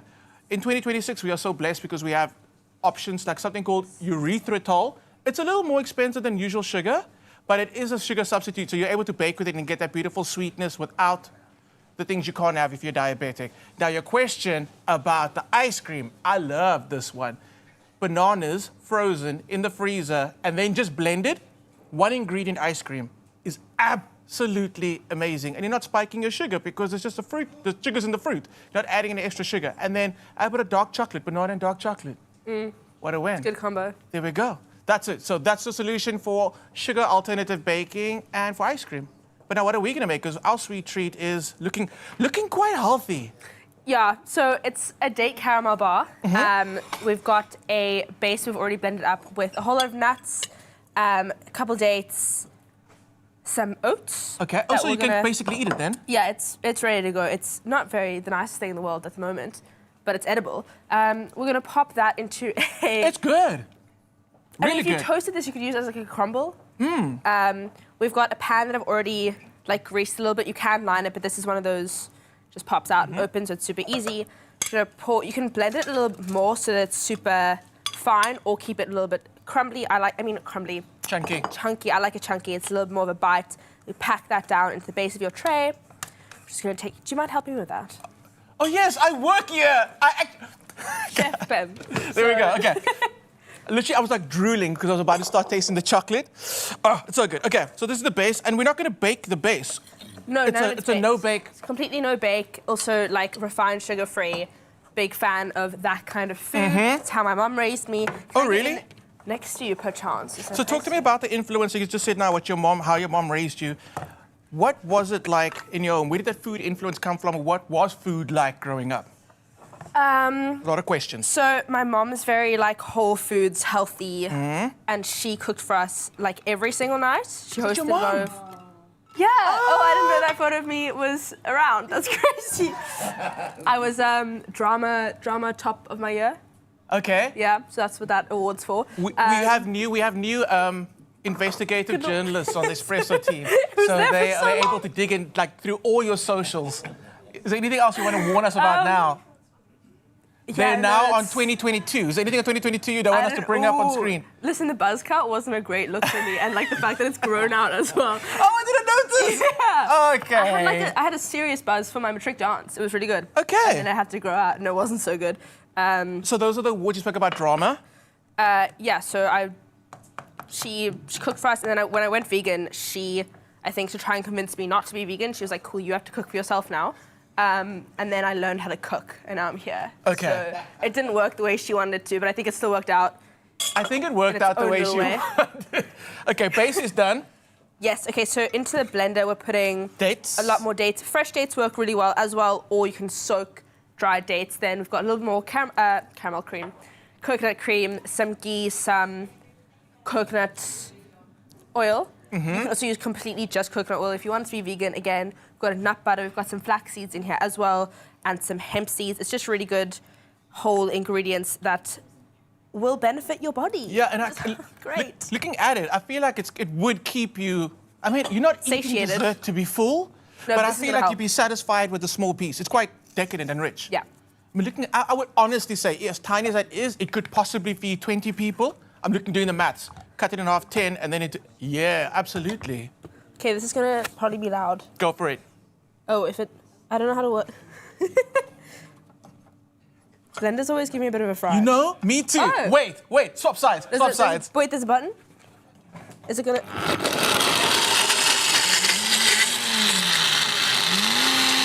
Got it. How do I...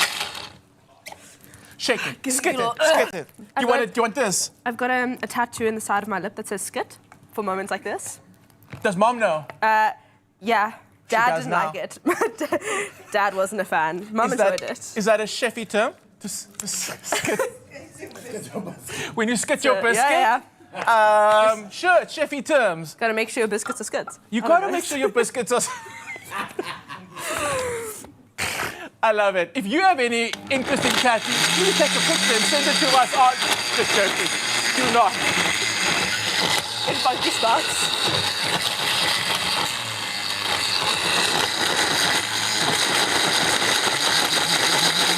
All right. Are we looking for coarse or super chunky? Or are we looking for fine? No, we're gonna go with this. You can definitely blend it till it's super fine. Again, I like a bit of a bite in my things. It's kind of like, I have a big textural issue. Something crunchy and something with a bit of a bite is kind of how I like to do it. Yeah.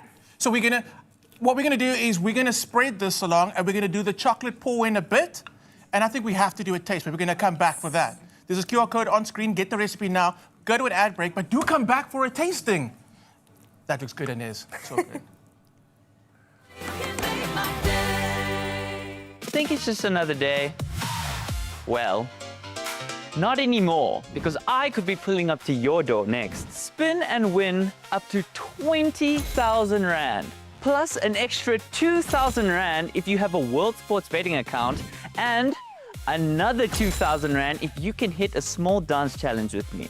To enter, all you have to do is head over to the competition post of Expresso's Facebook, X, and Instagram pages, and all you have to do is follow the prompts. And not signed up yet? Well, head to wsb.co.za, use the promo code THEBEAT50 to get a free 50 Rand sports bet. World Sports Betting, bet to the beat. I'll see you soon.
It's my feel-good breakfast show. Welcome back. It's your Feel Good Breakfast Show, Expresso on S3. Right now, we have to focus on the idea that we've been carrying throughout the show, that it takes a village, because it reminds us that some of the most important acts of community happen quietly and also behind the scenes.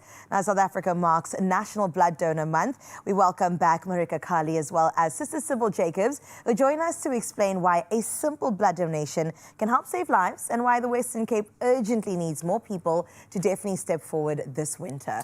Welcome back, ladies. Thank you. Thank Enough you. said, drop mic, let's just leave. Please donate blood. I mean, we have this conversation over and over, and every time I have to prefix it by saying thank you for doing this daily, not just over this Blood Donor Month drive, but every day you guys are out there begging and pleading. Why?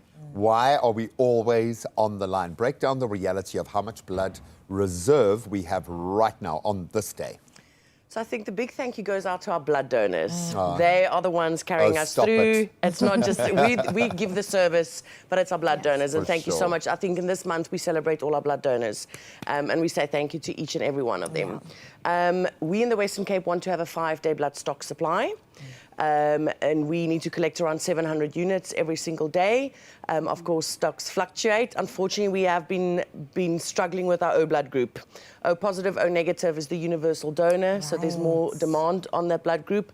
And we, unfortunately, at the moment, only on a 2-day supply. 2 days. Yes. We've also seen a drop in our AB, POS, and neg, where we're on around a 3-day supply, and also seen a slight dip in APOS, which is a bit more unusual, but it is winter time. So I was going to say, batten down the hatches, people be getting sick. Can I say things like APOS and sound cool like you? I'm APOS. I feel like I'm but I think it gets very real when you think, okay, let's put yourself in a car accident. You need blood today. There's only 2 days worth of blood for all of us. Right, the entire... It gets very real. The entire province. Yeah. So where's the gap? Because there's intention, then there's action. And I mean, I'm guilty of this too. I keep going, oh, I need to donate blood, I need to donate blood. And then I never find myself in that seat donating blood. So what's going on?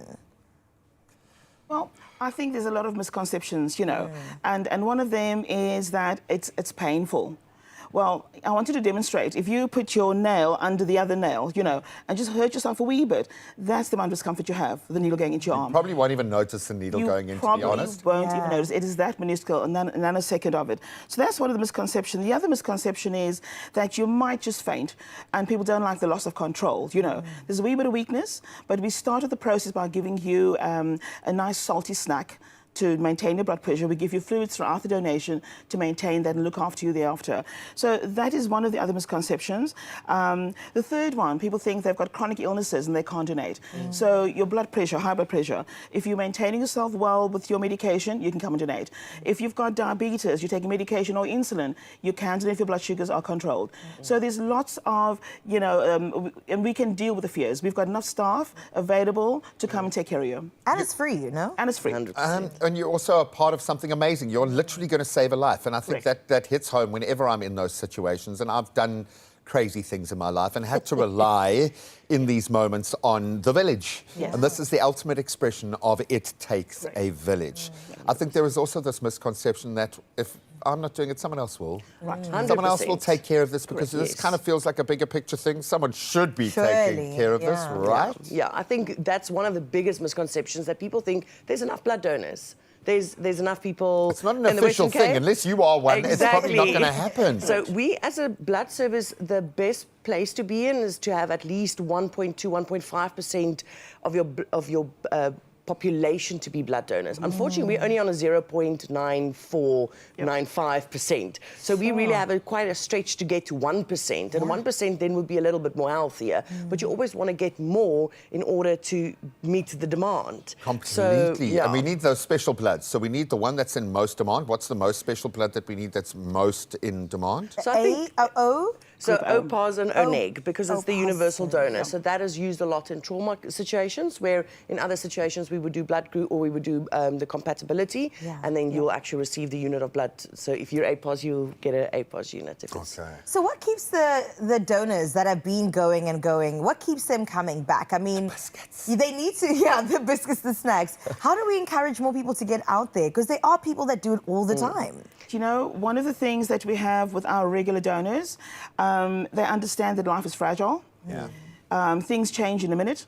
The minute your family member needs blood, and sometimes, 10 units per day, they get it.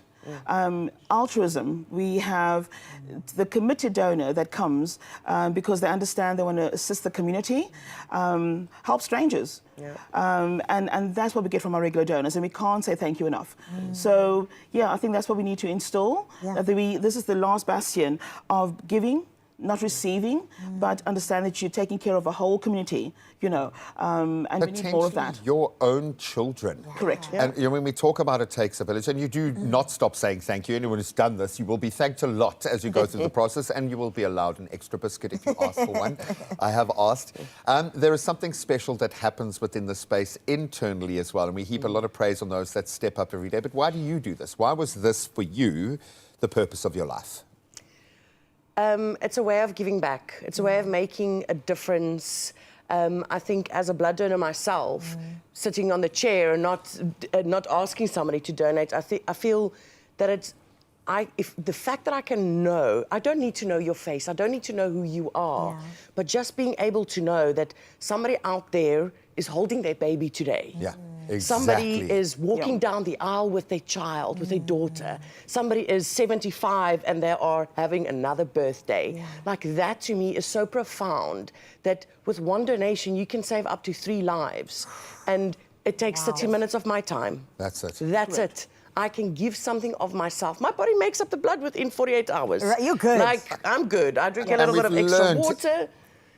Every compound lesson comes to bear every time you do this. Every safety element, every motivational element. You guys keep growing and learning. But I think the bottom line here is most of us will walk around today and chat to someone who has benefited from receiving life-saving blood. That's just the way that life works. And this isn't about pinnacle science. It's not about figuring out a massive cure. It's something every single one of us within the rules can do literally every 2 months. So come on, get up One your butts. donation can save 3 lives. Just let that simmer for a moment. And of course, there's so many places you can donate blood with the WSB across the Western Cape. So let's do our part. I mean, the spirit of Ubuntu runs through all of us, just being South African. So I think we really need to step up to our duty.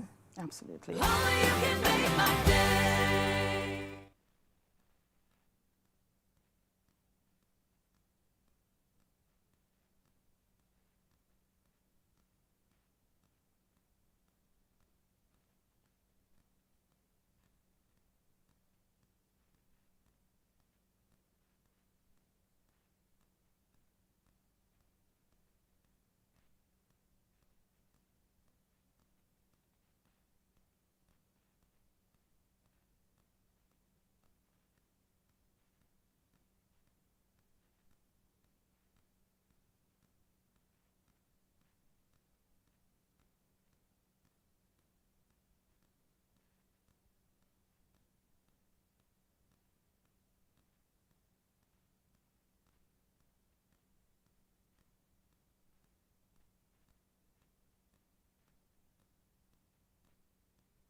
It's my feel-good breakfast show. This is going to be quite a difficult conversation to go back into because it's still fresh. The trauma load is still there. In just May this year, devastating floods along the Breede River left a trail of destruction across the Robertson Valley, damaging homes, roads, farmland and vital infrastructure. So 1 month later, Van Loveren Family Vineyards join us to reflect on the ongoing cleanup effort, and it's been an effort, the resilience of their community, their people, their tribe, and how neighbours, workers, families are helping rebuild one of South Africa's most treasured farming regions. If you get it, you get it.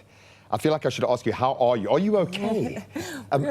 It wasn't that long ago. Yeah, it's still very, very fresh, Graham, but the community, the support that has been outpoured to us has just been incredible and just giving us the, the determination to carry on and rebuild. Because you can now stick your head up for air, Marilee. Absolutely. We've just had tunnel vision of focusing on the flood and getting the repair work underway. When did it get real? I think the biggest moment was when Basil was in the evening, he was in the cellar with his son trying to pump out water from some of the tanks at the back, and the water was just rising at a level that they didn't expect. And so when they started making their way out of the cellar, they were almost waist deep in water. That's the moment that we realized it was a flood that we would not be able to manage, and it was unlike anything anyone had ever seen on the farm. What was the level of devastation? What was the mood like when farmers kind of came out and started to discover just to what extent? Pictures don't do it justice. When you can look at all the pictures and you see the devastation. But when you walk there and you walk the soil, it's heartbreaking. If I look how disruptive it's been at our business level, I look at all our stakeholders involved, supply chain, and then I take that out, that we can measure. I mean, you can recover finances, all of that, and you go upstream and downstream, and then you realize what's been hit with smaller scale farmers, people who've got guest houses, got caravan parks, bakeries, all gone.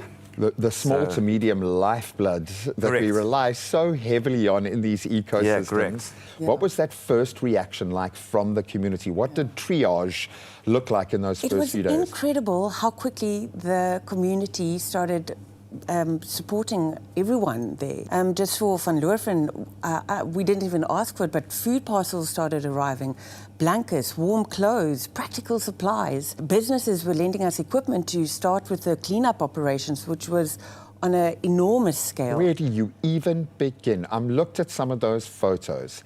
You just want to stay somewhere else. There's a long road still to go. I mean, and how do you start? You start bit by bit, small wins. I mean, the first thing we did was get electricity back, and that was a massive win, and everyone was literally cheering. And then there was water, and great. I mean, you've had a flood, you had no water. It doesn't make any sense. But everybody's jumping in. It literally. I mean, we've got overseas sponsors, left, right, and centre. I actually had a fantastic conversation with a lady farmer just up the road. She farms on her own. Everything's gone, and she said her advice is just show up. Don't ask, can I come help? Come and help. And that's been the community's response. Yeah, it was, like I said, it was just incredible to see how people were standing up and supporting each other. This is a deeply personal matter of you losing your possessions, family, generational wealth, heritage, legacy. And also just your space that you feel safe in and your community and the neighborhoods that you've operated in. So all of that is gone. So, bit by bit, just showing support and lending a helping hand and helping rebuild all the people's lives as best as what you can. One step at a time. Eat an elephant one bite at a time, that's what and we say. get there. Yeah, so we're going to change the analogy, one glass at a time, one sip at a time. We'll get there, but I really do get it, and I like the fact that we can be quite light and airy about it now because you've earned that right through some pretty hard yards. So thank you for doing what you've done, man, and well done to the community that has rallied in this space. Disasters do often reveal the true strength of a community, and the Robertson Valley's recovery is a powerful example of that spirit in action today. So if you can, just rock up and offer to help. Well, thank you so much for that conversation. Very important. It's now just gone 8 o'clock. Let's get into some other important national news headlines. And we get started with the Gauteng Department of Education that has tabled a 70.9 billion rand budget for the 2026-27 financial year, as it seeks to address growing learner numbers, infrastructure demands, and performance challenges. Education MEC Lebogang Maile says the funding reflects the scale of pressure on the province's public schooling system and will also be used to expand capacity and improve outcomes. A total of 1.2 billion rand has been allocated to strengthen mathematics, science, technology, literacy and technical education, with targeted interventions aimed at improving foundational learning and supporting under-resourced communities. In other national news headlines, the Administrative Adjudication of Road Traffic Offences Act, known as ARTO, is set to enter its next phase on the 1st of July, extending to 62 municipalities across South Africa. Now, the rollout will introduce a new process for handling traffic infringements through the Road Traffic Infringement Agency. Notices delivered electronically by email, SMS or WhatsApp will carry legal force, requiring motorists to respond within 32 days before further action is taken.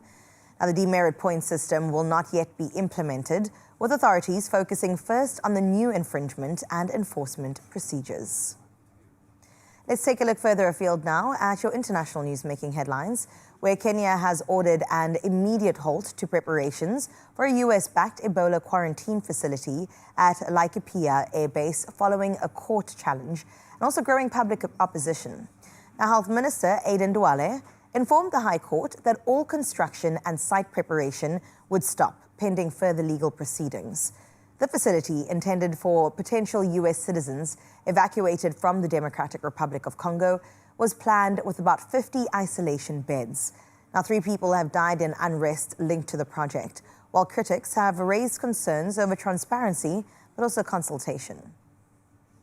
Meanwhile, a UN Commission of Inquiry has accused Israel of deliberately targeting Palestinian children, alleging genocide, crimes against humanity, and war crimes in Gaza, as well as war crimes in the occupied West Bank. Now, the report says Israeli authorities inflicted death and severe physical and mental harm on hundreds of thousands of children, and that the killings continued after last October's ceasefire. Now, Israel has rejected the findings, calling the report a propaganda piece. Gaza's health ministry says more than 21,000 children have been killed since October 2023. And closing up with some sporting highlights, we're fresh from becoming the leading scorer in FIFA World Cup history. Lionel Messi has yet another reason to celebrate. Football fans in Argentina have unveiled the world's tallest statue of their beloved captain in the Patagonian city of Caltroco. Standing 26 meters tall and weighing about 70 tons, the monument took nearly 2 years to both design and build. Created by local artist Aldo Barrosa, it depicts the World Cup winning star in Argentina's famous blue and white colors. Now, the towering tribute has quickly become a tourist attraction, with its unveiling coinciding with Argentina's World Cup campaign. Supporters see it as a fitting salute to the 8-time Ballon d'Or winner, whose remarkable legacy continues to reach new heights. That's where we leave your news for now, but let's continue down that sporting lane. Here's the latest in football with Gray.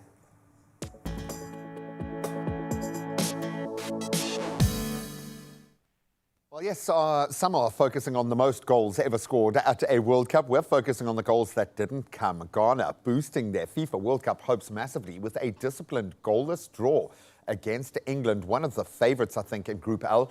So the Black Stars, they produced a resolute defensive display to frustrate the Three Lions and claim what will be a valuable point. Of course, keeping their knockout stage ambitions very much alive. Also in action last night, Cristiano Ronaldo finally got on the sheet, scoring twice in Portugal's 5-0 win over Uzbekistan, while Croatia, they just edged out Panama 1-0 for the point there. Now, of course, the point we are after, or maybe 3 points, is going to come early tomorrow morning. Bafana Bafana's World Cup fate now hangs in the balance as they face a tough prospect in South Korea in our final Group A match tomorrow morning.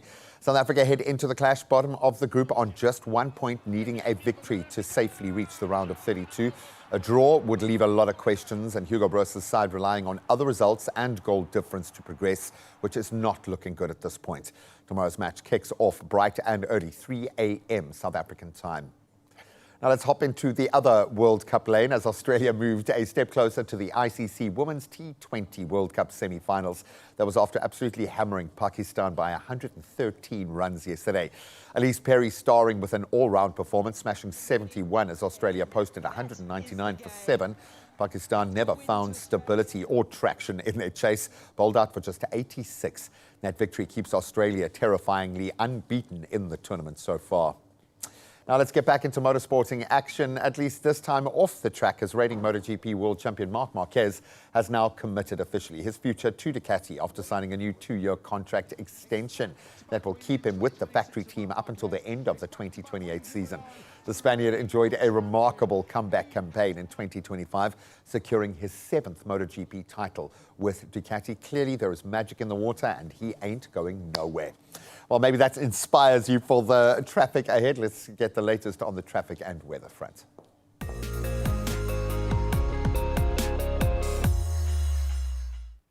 Well, thank you so much, Gray. Let's get your last update on your road, starting in Buccleuch out in Johannesburg. Motorists are experiencing heavy traffic volumes at the Buccleuch interchange, and that's affecting both the N1 and M1 South. Now, please expect delays in that area and, of course, allow for some extra travel time while you head on out. We wish you all the best as you take on the traffic this morning. That's where we leave things, though. Let's check in with your weather.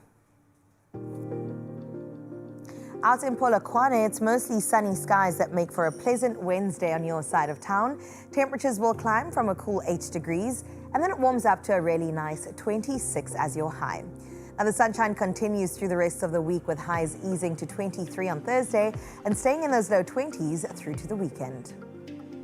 Well, Klerksdorp, let's see what's going down your side. It's all about those partly cloudy skies that settle over Klerksdorp this Wednesday with a light northerly breeze. A cold start, though. 6 degrees is your minimum, with the maximum sitting at 23. Now, sunny conditions do persist throughout the week with highs of 24 on Thursday before gradually easing into the low 20s towards the weekend.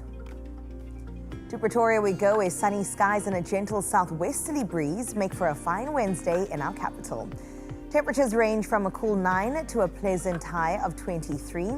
Now, the warmth holds steady throughout the week with highs of 23 degrees on both Thursday and Friday before easing slightly into the weekend. Out in Johannesburg now, partly cloudy skies linger over the city this Wednesday with a light southwesterly breeze. Temperatures, well, they will start from a cold 7 and then rise to a high of 20. Now, your sunny conditions take hold throughout the rest of the week with highs of 19 degrees on Thursday and Friday before dipping to 16 on Saturday. Out in Mbombela, it's mostly sunny skies that make for a warm Wednesday on your side. Temperatures climb from a mild 12 and rise to a high of 27. Now, the warmth eases slightly midweek with highs of 23 on Thursday and holding in those low 20s throughout into the weekend. Beautiful Bloemfontein, you're up next, where morning showers give way to partly cloudy skies as Wednesday does progress. Now, your temperatures, well, they'll move from a cold 6 degrees to a high of 20 with a northerly breeze. Conditions do improve throughout your week with sunny breaks returning and highs of 21 degrees on both Thursday and Friday. Richards Bay, it's your turn next with sunny skies and a brisk southwesterly wind of 26 kilometers per hour that will make for a bright Wednesday. As for your temperatures, they'll range between a warm 18 to a high of 25. Now, there's a slight chance of rain that lingers through to Thursday before sunny conditions take over just in time for the weekend. All right, Durban, you're up next. On your side, sunny skies and a southwesterly breeze greet you this morning, but there is a 25% chance of showers. Temperatures move from a mild 16 to a high of 25. Now, the week ahead stays largely warm and sunny with highs in the mid to upper 20s through Thursday and into the weekend. In Tata, on your side of town, it's mostly sunny skies and a light southeasterly breeze making for a mild Wednesday. Your temperatures climb from a cool 11 to a high of 21. Now, there is a slight chance of rain sitting at 15%, but don't worry because conditions do clear up by the time Friday comes around. In Uba, formerly known as Craddock, mostly sunny skies return to you this Wednesday. There's a westerly breeze that will accompany that. As for your temperatures, they'll range between 6 and 19 with a 10% chance of rain. That's partly cloudy and cooler conditions that persist throughout the week, with highs staying around 19 degrees on Thursday before warming to 23 on Friday. And then out in Kugompo City, formerly known as East London, mostly sunny skies and a southwesterly breeze make for a bit of a mild Wednesday for you. Your temperatures will range between 15 and 21, and cloudier conditions build midweek with a 25% chance of rain on Thursday before warming and drying into the weekend with highs peaking at 27. Out in GQ, partly cloudy skies and a southwesterly breeze with a 20% chance of showers is what you can expect. Temperatures ranging between 13 and 19. Now, wetter conditions arrive on Thursday with a significant 70% chance of rain before improving slightly by the weekend. And in the gorgeous George, partly cloudy skies and a southerly breeze with a 20% chance of rain is what you can expect. Temperatures moving from a cool 11 to a high of 16. Now, wetter and cooler conditions persist into Thursday with a 65% chance of rain that you can anticipate tomorrow. Cape Town, you're up next with partly cloudy skies and a southeasterly wind of 24 kilometers per hour. That will define your Wednesday with a 5% chance of rain. Your temperatures will range between 12 and 17. Now, conditions do ease slightly later in the week with highs of 21 on Thursday, and of course those clouds and rain return over the weekend. Out in Sutherland, mostly cloudy skies and a northeasterly wind of 16 kilometers per hour make for a cold Wednesday on your side. Temperatures barely moving from a near freezing 5 to 14. Now, conditions deteriorate Thursday with a 55% chance of rain. That gets to 20% by Friday. Kimberley, on your side of town, morning showers clear to partly cloudy skies as Wednesday progresses. There's a northerly breeze that will come through. Your temperatures will range between 9 and 23. But a warming and drying trend continues throughout the week with sunny conditions and highs holding at 23 degrees on Thursday and Friday. Uppington, finally on your side, partly cloudy skies and a northeasterly breeze that greet you this morning. Temperatures rise from 14 to 26. Now, there's a 10% chance of rain today, but warmer and sunnier conditions build throughout the week with highs sitting at 26 and 27 on Thursday and Friday, respectively. Now let's get into our recap when it comes to your sunrise morning view. Of course, all building up to that big moment of our 8 o'clock sunrise morning view. But at 6 a.m., Dylan bright and early got in touch. Brennan Ojoda from Durban with this breathtaking sunrise morning view. We needed it. You know, at the halfway point to the weekend, we needed to know what to look forward to, and Dylan provided exactly that. So thank you so much for it.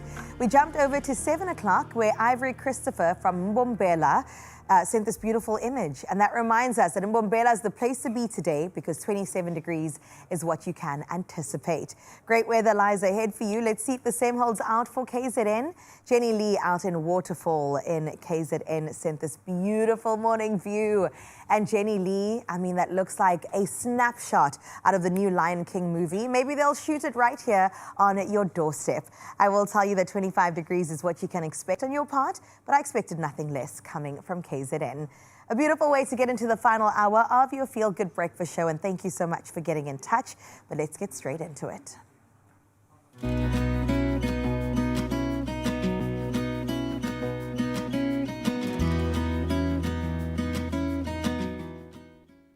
Yep, don't let the beautiful sunrise pictures fool you. Winter is coming, or maybe is here. And are you ready? Before symptoms strike, choose relief you can trust.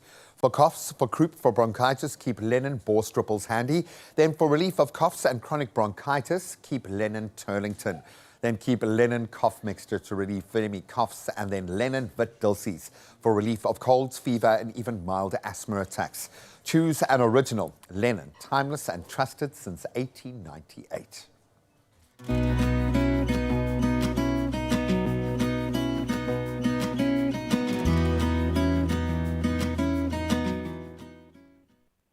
As promised, we're back in the kitchen for that pour. Are you ready, Inez? Yes. So we've got our beautiful chocolate, and have we gone for a dark chocolate? Yes, so it's a Lindt chocolate with a little bit of coconut cream, not coconut cream, man, a little bit of coconut oil so it stays soft. Gotcha, and that beautiful sheen as well. Yeah. Okay, cool. So you're gonna go ahead and pour. I must just say, we've had a lot of attention around this. Are we calling it a tart? What are we calling it? Caramel slice? Caramel slice. Carissa's also had a lot of questions, and we are very, very, very excited to get into it. That looks so good. Okay, pour into the fridge to sit. Yes. That's when we take it out and slice it, and we get this beautiful slice. Are we gonna do a bit of flaky salt in it? Yeah, let's do it. And I see we've got some beautiful dried rose petals. Yes. Fancy. There you go, you can have a fork too. Awesome, let's do it. At home, scan the QR code, make the recipe, try this. Let me know what you think. I already know what it's gonna taste like, but I want you to take it, to taste it, and let us know. Oh! So good. Get the recipe. What are you still doing here? Get the recipe, get cooking. That's delicious.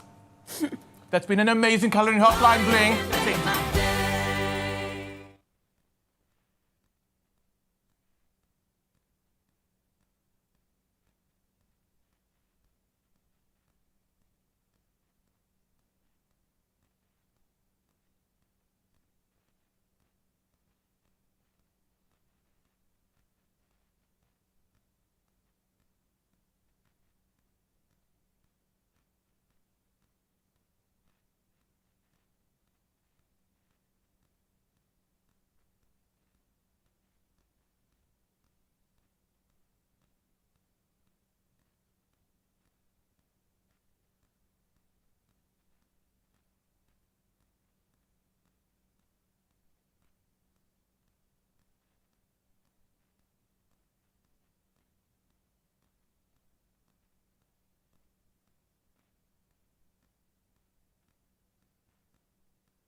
It's my feel-good breakfast show. Welcome back. I mean, the rumors are true. It's your feel-good breakfast show, the only place to be between 6 and 9 every morning. And right now we're continuing celebrating Youth Month, spotlighting the young creatives really shaping the future of African music. Our continent is so rich with talent, and our next guest has been making waves with these infectious Afrobeat sound, big ambition, and of course, undeniable energy. Originally from Nigeria and now based in South Africa, A$AP Samba has been steadily building a name for himself since 2019, and his latest single called Dance With You is turning up the heat. So before we get to know the gent, let's get into the action that made this rising star who he is. She did do me back, yeah, body make me shout, oh my God, she did do me baby chopping like a rice salad, she did do me shakara, baby chopping like a salad. Kill it, wanna dance with you, baby. Kill it, wanna dance with you, baby. Tell those guys to my bed, mommy. Kill it, wanna dance with you, baby. From Lagos to Cape Town, let's give him a feel-good welcome, everybody!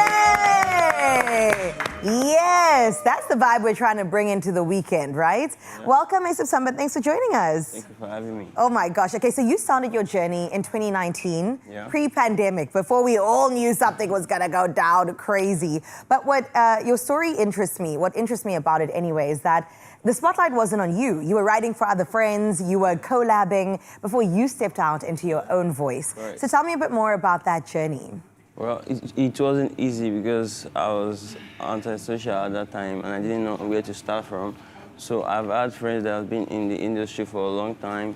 So I just started writing for them, and then it got to a point around the pandemic. So I felt like I had to come out and do my thing myself. Yeah. So I'm just here doing it since then. And we love to see it. So there might be some young people at home in Cape Town, in Lagos, wherever they might be tuning in right now, that also want to take that first step, but maybe they're anxious, maybe they're scared, maybe they were you in 2019, 2018. Yeah. What would you say to encourage them? I'm just going to say, firstly, you got to believe in yourself and know that whatever you do, you're going to be successful at that, and stay consistent and try harder, because I wish I had started sooner. I think you started right on time though, right? Yeah. Divine timing is everything, and the fact that you've brought us a song called Dance With You is incredible. So you grew up in Lagos, you're in Cape Town right now, the different influences of South Africa and Nigeria in your music, how does that come across? Well, definitely my background gives me the roots, the culture, and definitely gives me the drive that keeps me going. And being in Cape Town, that's influenced my style a lot. So I pour that into my music. And listen, if Nigeria knows anything, fashion is like #1. Y'all are the capital. But I do know also that every artist faces obstacles on their road to success. I mean, it's inevitable. Yeah. It also is what builds your character along the way. So what have been some of your biggest lessons? Some of the things that you can pass on to the youth? Stay patient, because sometimes you really want everything to happen overnight. Yeah, true. And that's gonna drive you crazy if you keep thinking that way. But take it one step at a time. Nobody's gotta figure it out all at once. It's true. That's- Okay, so younger you, 9-year-old you, 8-year-old you, looking at where you are right now, Yeah. what would you say to your younger self about your journey? I would have said start sooner, boy, and try harder. Yeah? And you think he would have listened? Probably maybe. not. Probably not. It's okay. That's all of us. Okay, so what can we expect today? I'm really excited to get into the music. Well, you're about to experience a feel-good music that's all about love. It was made with love. It was inspired from a popular music in Nigeria from Don Jazzy and Wande Coe. It was called Perry. So that inspired this song today. Beautiful. And then the look, what inspired that? Because you actually have to stand up and show us what's going on here, ASAP Samba, hey? Who are you wearing? What's going on? Do you style yourself? Yeah, I styled myself. You do? Yeah. And then you just woke up and thought, let me just throw in something. I'm just like, okay, I think I'll put this on, And it comes together. Yeah. So dope. Well, we're so excited to enjoy the music along with you, and well done for the strides that you've taken in your journey as well. So much. I will personally say it's just the beginning, and we can't wait to see where you're still to go in your journey. So thank you for bringing the vibes today. I appreciate you having me, yeah. Of course, and we get into the weekend in just a little bit. We're going to beckon it on a little bit sooner with ASAP Samba in just a little bit. Thank you. Oh, welcome to our space, my brother. We've heard the sound checks. When we say infectious, the weekend starts today officially. Never mind the downhill. But when we talk about it takes a village, we know in the art space, community is everything. Art has the power to tell vital stories that transcend borders, cultures, generations even. In fact, we rely on it. And for decades, ABSA's incredible La Atelier platform has helped emerging visual artists across Africa share their very unique perspectives with the world, creating opportunities for recognition, growth, creative expression, and commercial opportunity as well. Now, our Harmony attended the opening of Indila Bumva, the debut solo exhibition of Lusanda Ndita, the incredible winner of the 2024 ABSA La Atelier Gerard Sekoto Award, and you'll understand why. Let's discover how one artist's journey is inspiring a whole new chapter in African storytelling. Let's take a look.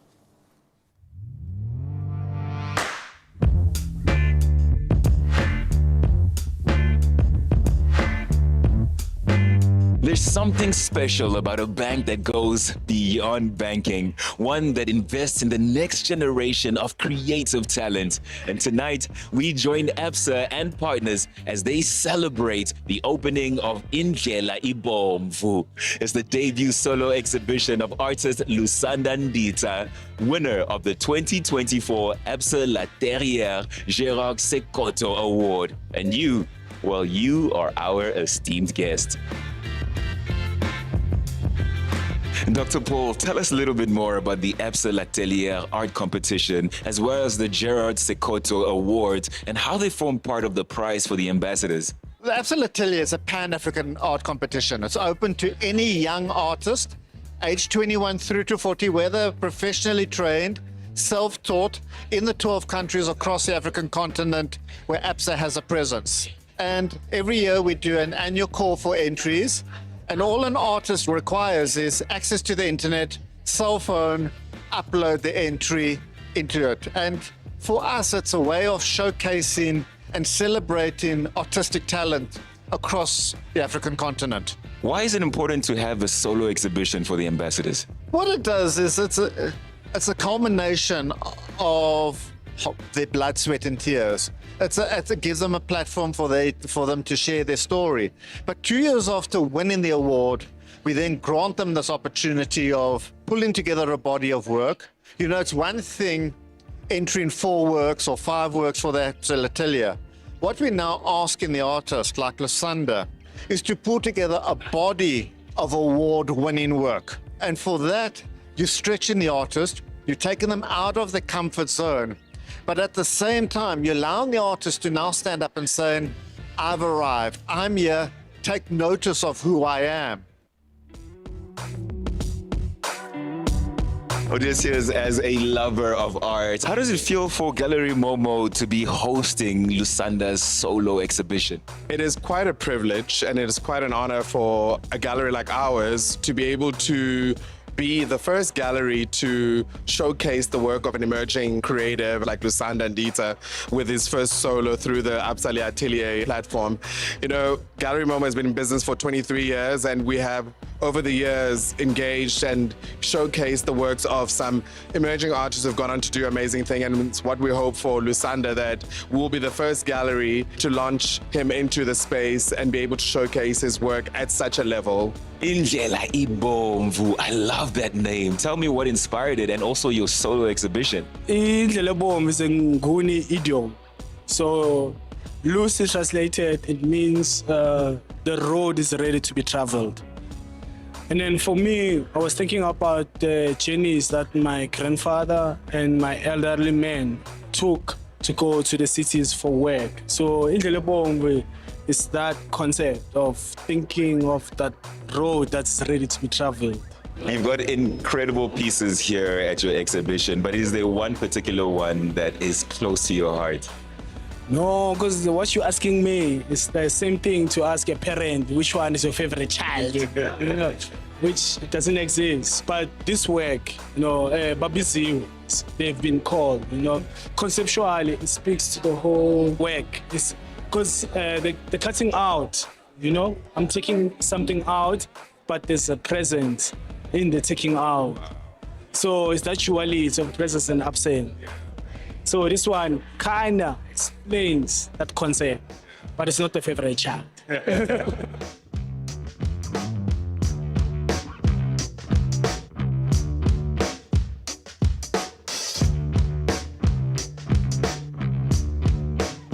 Seeing these deeply personal stories brought to life through art is a powerful experience. Let's go hear what the other guests are taking away from this exhibition. So I'm the lead collaborator with Lusanda.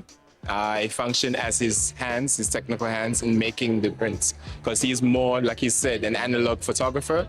And then when it comes to making prints, I become his hands. So basically, I'm just here trying to take it all in outside of the print shop and see how people receive it, because it's one thing to kind of have these conversations with the artists and have an understanding of what the work represents, but to actually see it in full frontal and how people receive it, then it takes on a life of its own. So that is something I am marveling at right now, and it's really, really good. My favorite part of today is actually talking to the wonderful artist that won the Gerard Seboko Award 2024.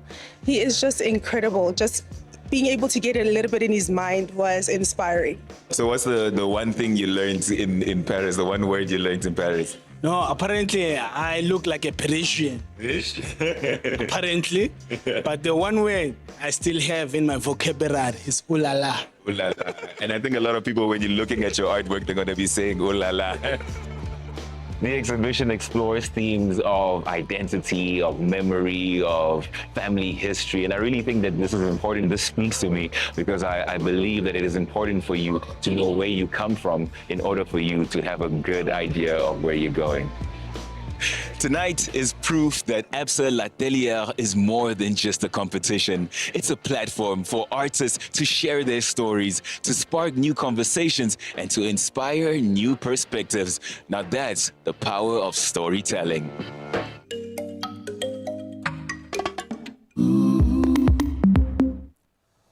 Wow, captivating. And now you understand, to become commercially viable, you need the matrix, the village around you. And that's what L'Atelier is, in the most real, practical ways for an artist. But now the whole world knows the work of Lusanda Ndita. Absolutely beautiful. Definitely. And you can go ahead and experience Lusanda's solo exhibition. It is called Indlela Ibomvu at Gallery Momo in Johannesburg from now until the 11th of July, and discover the story behind one of Mzansi's most exciting emerging artists. Bring your wallet.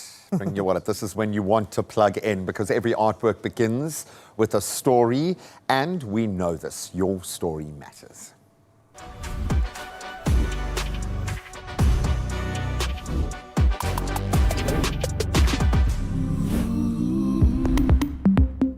Okay, I'm not talking to you anymore. Baby Kumalo, are you a boy or a girl?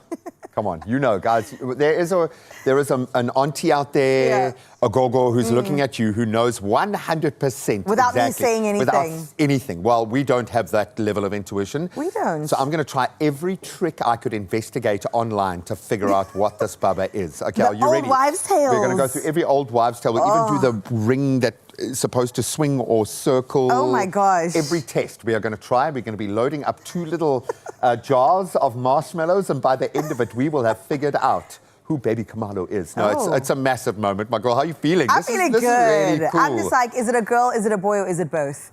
It could be. It could be. You never know. We don't know. We don't know what's going on and what's cooking. But Why am I just sweating now? I'm not even involved here, and I'm nervous. Speaking about cooking, we also get into some brunch ideas for kids. So then we, of course, can take care of them for the rest of their lives. We'll see you after this. Mini pizzas.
It's my feel-good breakfast show.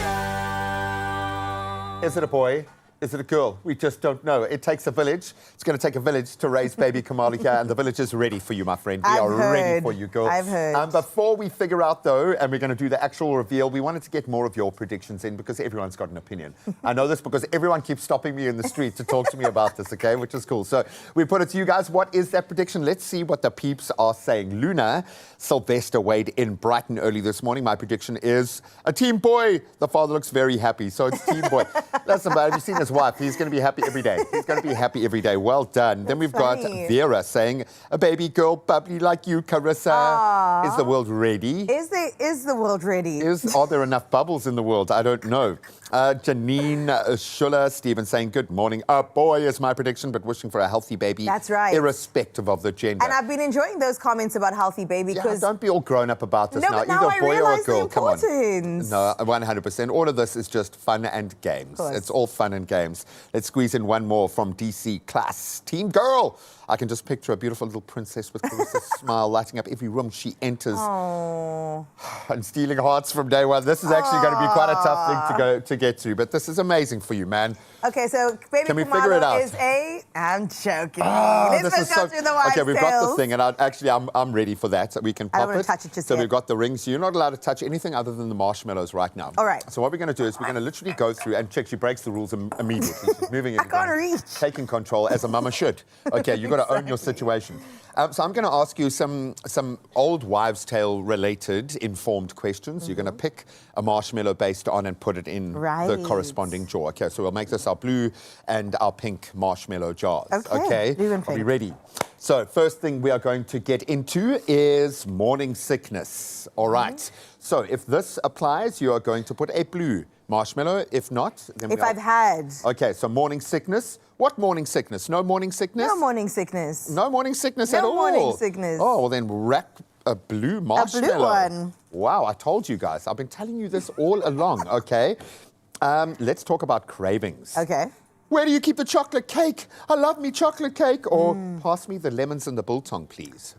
Been loving lemons, but honestly, mostly sweet. Oh, really? And I'm not a sweet tooth person. Okay, then put a pink marshmallow pink in the other one. jar. Okay. Wow, okay. We're just blown out of the water Dum, here. dum, dum. Okay, the bump shape test. This is going to be awkward for me, but I'm going to stare at your baby bump. Okay, so the baby bump is high and round. Then we are going a pink marshmallow. It's, How do we zoom into okay, that? it's low and pointy. It's a boy. I think your bump is tiny still for how long Wait, you this are. way. So I'm going to, do I get to choose or do you get to choose? I'm going to let you choose based on what you think visually is happening with your body. What were the options? Low and pointy Low for and blue. pointy. High and round for pink. Can you? She's I think it's a bit low. Go for it then. Back it What up was with that, the blue. blue? Yeah. Okay. Not really that pointy, but I don't think a pregnant baby has Pointy is- ever been pointy in my mind. Pointies To be are honest, I've gone through interesting. 2 of those journeys, obviously not firsthand. Okay, blue is winning out so far. Let's do the glow test. Okay, this I have to do because I've got to absorb You've the got to glow. look, here. okay. Okay, so mom is glowing. Is she glowing? Then we are going for a blue. Okay. She's a little more spotty than usual. Spotty? Can I lean in and judge you I do properly? have a spot here. One spot. Do you know what it is? Can I put all of these in?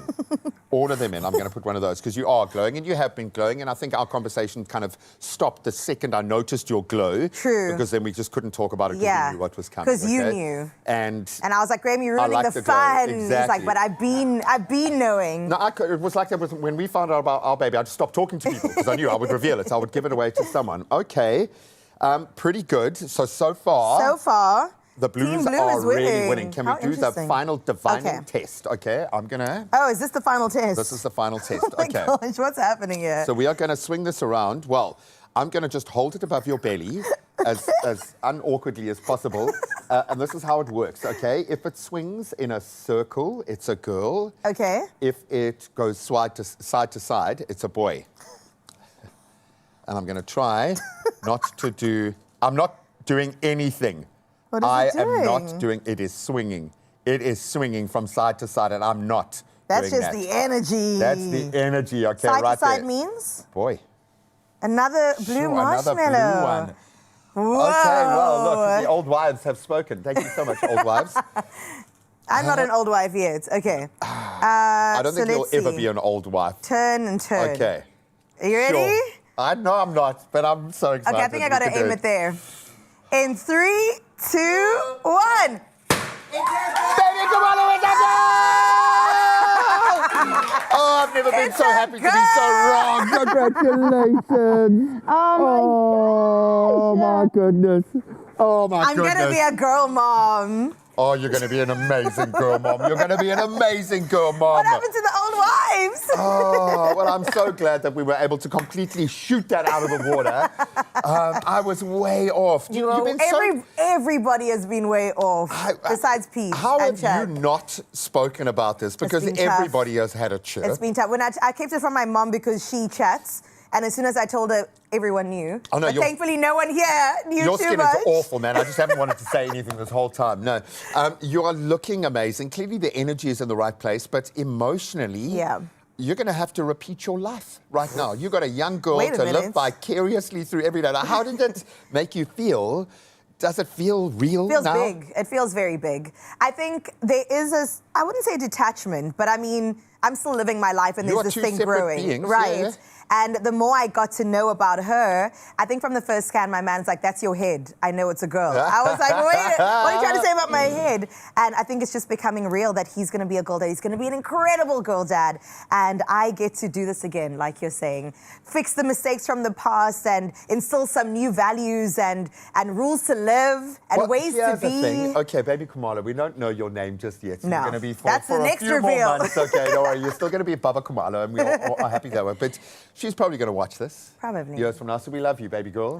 Whatever you are doing right now in this moment, I'm sure it's just amazing. But what message do you have for this baby girl right now? First of all, I love you so much. We talk every day, and I do feel you every day, so I know you're talking back at me. And I'm already just so proud of you. I think I've done my part in really trying to set the way and make your world expansive and beautiful so that you can be whoever you want to be, wherever you want to go. And you'll have some guidance from me, but you are your own person, and I can't wait to see you just shine. Oh, you've got a village now, little one. You've got a village now. Congratulations to both of you. Oh, man, absolutely love that. Well, I think we need a celebration now. Yes. Oh, man, and ASAP Samba is here. He has got the right kind of energy. We called it an early Klein Vrydag for a reason, okay? Let's celebrate with every ounce of love and joy you can muster right now. Sir, the floor is yours. Hello, I am ASAP Samba, and I'm performing my latest single, Dance With You, today. With love.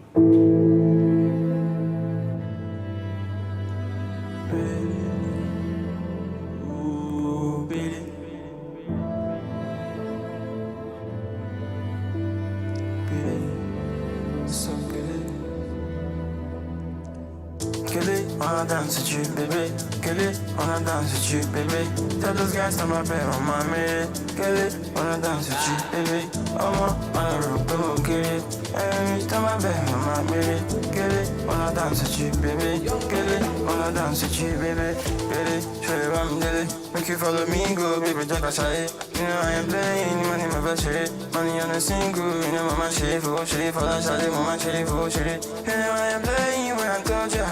I be on the low key, I be the low car, but commando, I be a soldier. Kill it, wanna dance with you, baby. Kill it, wanna dance with you, baby. Tell those guys to my bed on my minute. Kill it, wanna dance with you, baby. I'm on a rope, don't kill it. Every time I bed on my minute. Kill it, wanna dance with you, baby. Kill it, wanna dance with you, baby. Uma, that shit be my woman. I be a president, Jacob Zuma. Anything where you want to name border. But you chop me like a friend salad. Yeah, I ain't playing when I told ya. I be on the low key, I be the local. But commando, I be a soldier. Baby girl, she just do me bakurupa. And then I done, she just do me shakara. Your body make me shout, oh my God. She just do me kurupa. Baby chop me like a fence salad. She just do me shakara. Baby chop me like a salad. Kill it, wanna dance with you, baby. Kill it, wanna dance with you, baby. Tell those guys to my bed on my minute. Kill it, wanna dance with you, baby. I'm on a rope, kill it. And each time I bed on my minute. Kill it, wanna dance with you, baby.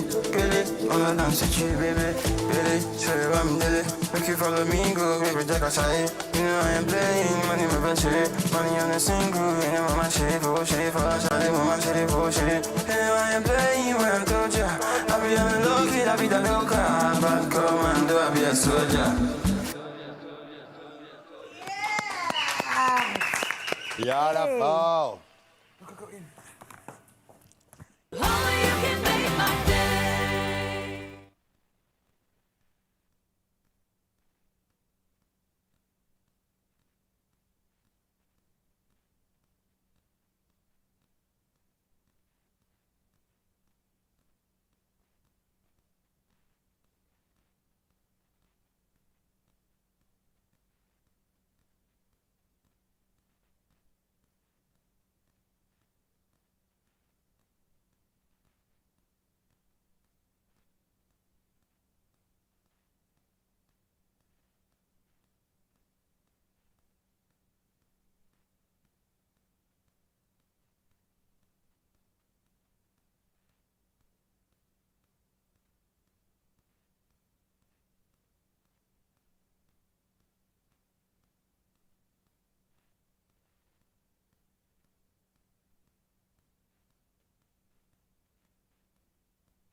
Welcome back as we get suited up to get busy in the kitchen. Baby reveals done and dusted. Yes, you're going to have to forgive us a lot of emotion. Yeah, it's going to be a girl, baby, so you can go show Carissa some love online. And, of course, she wants to take a special interest in what we're talking about right now because she's going to have to do a lot of this. The winter school holidays are the perfect excuse to slow down, maybe spend quality time together and enjoy delicious meals as a family. Let's create a culture around cooking. And whether you're looking for a fun activity to keep the kids entertained or the juvenile adults, or maybe just an easy brunch that all of us will love, Woolworths has everything that we need to make it effortless. And one of our favorites, Fatima Saib, is here to share a simple interactive brunch idea, or quite a few of them. And we are ticking a lot of boxes here. We're going to have some fun. And Carissa's going to learn something. Yes, yes. Because now we've got to have fun with our cooking. This is so up your alley. I think you do understand that as parents, it's a thankless, tough job out there. But we often forget it's not just about providing nutrition. We want moments. We want to share meals. We want to have a culture of cooking and good nutrition in our house, right? And I have a lot of nieces and nephews, so this You is see. learnings from all of that. Compound growth. This is generational knowledge. Okay, so I'm seeing a couple of the major heavy hitters when it comes to our kids. Alphabet pasta, get out of town. So where do we begin? There's a lot of cuteness going on here. So 2 favorites. I thought we do some pasta and some pizza, but let's start with the pizzas. Perfect. And these are mini pizzas from Woolies. You find them in the freezer, then the bags, but they also have them in the fridge if you want some that is a little bit bigger. Oh, wow. Yeah. Okay. So I feel like you don't really want to stress about what they're going to eat. And this is for my nephew. I know he's watching this and rolling his eyes because he's the most fussy eater. So I'm rolling my eyes right back at you, yeah. kid. So simple, this is tomato and cheese, but they also have barbecue. Choose whichever one your kid, your nephew, your niece, whatever they want. Do a just little go with it. tasting. There we go. Find out what they like. Put it on them So for a nice. second. Yeah. There we go. Figured it out, man. I like that because often once they've invested themselves in the process, then they will stick to it. Exactly, and they're more likely to enjoy it, right? Exactly. So we have a couple of options for protein. We have some sliced chicken and then barbecue chicken and then even some smoked Viennas. But you know your kids, you know the kids that you look after. Have what they like, you know? Exactly. And of course, no child is ever created the same as another child. So Yeah. if you've got more than one, chances are you've got to feed them completely differently. And let them just go with it. Exactly. Okay, so for Georgie, she would love herself a little bit of chicken. Oh, cute. And she tends towards kind of umami and healthier foods, that kind of savoury palate anyway, so I really do lean into that. My son loves a pepperoni pizza, so something like a Vienna with a bit more of a meatiness to it, he's going to love. Yeah, and you can also guaranteed. pick up some salami from Woolies and just slice it up, put it on there. Exactly. You know, do what they I'm want. just going to do that for myself because we have to eat as well as we move through. And I've become more kind of nutrition-based than what it looks like or what it tastes like. But I've realised how much of my nutrition is their leftovers. Oh, yeah. I must have about, I don't know, about 1,000 half nuggets a year from the little bits and pieces that they leave. So it does help if you can both enjoy it together. But that's cute, it's quick and it's easy. Yeah. There is cheese on here, but if they want to add more cheese, why are we fighting it? Exactly. You know, just go for it. Add what you want. Make it fun. We don't have anything green because let's keep it kid Baby friendly steps, for them, we right? are Yeah, saying, like we're baby getting steps. there. We're getting Okay, there. and that's super cute. Then they can pop them into microwave, oven, air fryer, and you've got it. Yeah, I'm going to ask you to put it in the oven. It is on. I'm going to do that with And that needs pleasure. about like 2 minutes, maybe 3 minutes, just until it's nice and melted and everything is warm together. And then while that's going, I'm very excited about this because it's the alphabet pasta. And it looks So quite much fun. It's got some substance to it Yeah. as well. So this isn't just like a nice additive. You're going to get your nutrient load here. You're going to get some great kind of energy from these kind of carbs. But it's the novelty of it. Look at it. And they can spell their name. It's proper alphabet, right? So it all holds together really well. So it's a lot of fun. They can put their name together. We can write baby Kumalo in Carissa Oh, comes. how cute is that? You can put their name on each one of their bowls as they get it. Exactly. So this is such a winner at Woolies. It's the kids' pasta sauces. Oh, look at that. Excuse me, there's 2 other flavors, but there's another one. It's a veggie and lentil one. So honestly, make your own pasta. You choose your flavor. There's beef bolognese, there's chicken, and I think you have the cheese one. I'm loving it. I mean, you can almost them do it create a kind of like a themselves. mini mac and cheese vibe, a bolognese vibe here. You put your own cheese on afterwards. And look how simple. No one fights. No one complains. I'm going to make mine a spiral. Just go for it. And bearing in mind, your kids have simple palates, so something like this that isn't... Because I make the mistake, I think I go too complex a lot, thinking that I'm going to kind of woo them with these developed flavors, and it's too much.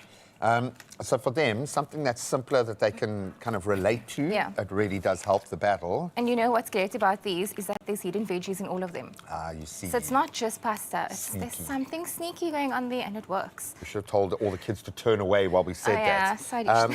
But it's also the flavor profiles. We know what your recipe developing team, how far they go. Yeah. And it's not just for the grown-up flavors. They probably spend more time developing these flavors than most because of the nutrient balance. Exactly. Yeah? Thorough testing, so you know your kid's getting good food.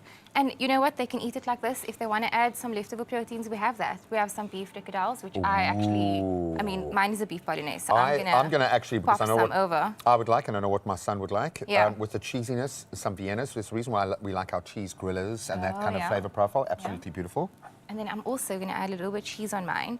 And you can also just pop this in the microwave, let them eat it as is. But you know what also makes it fun is Woolies is the only place that has the cheese slices that are not processed. It's actually proper cheese.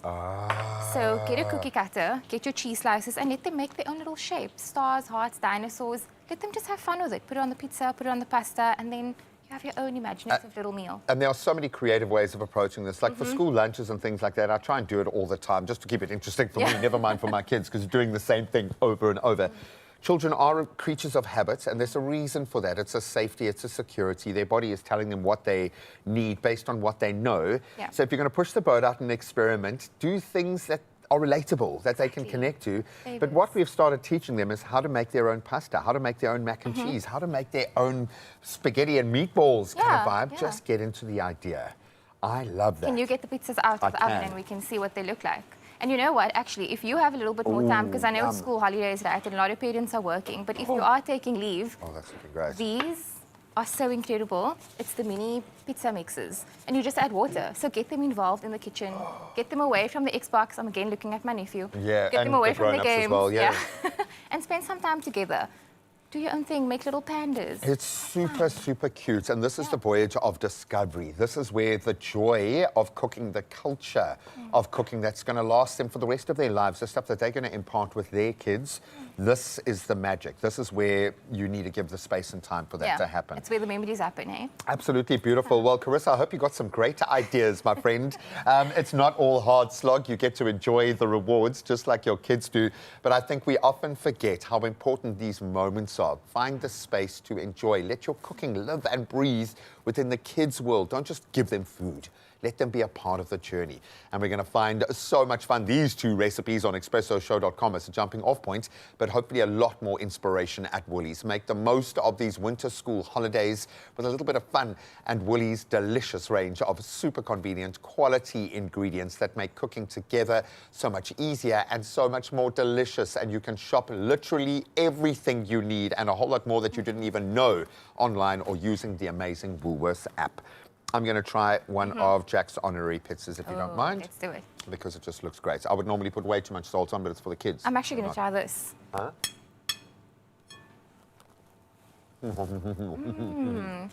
I'm calling it the cheesy griller pizza. It's so good. This is delicious as well. So much flavor. Absolutely amazing. Expressoshow.com is where you'll find the inspiration. Cook along. Yum. Oh, very nice. You wouldn't mind eating Bon that as appetit, leftovers. yeah, exactly. So good. Only you can make my day.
It's my feel-good breakfast show.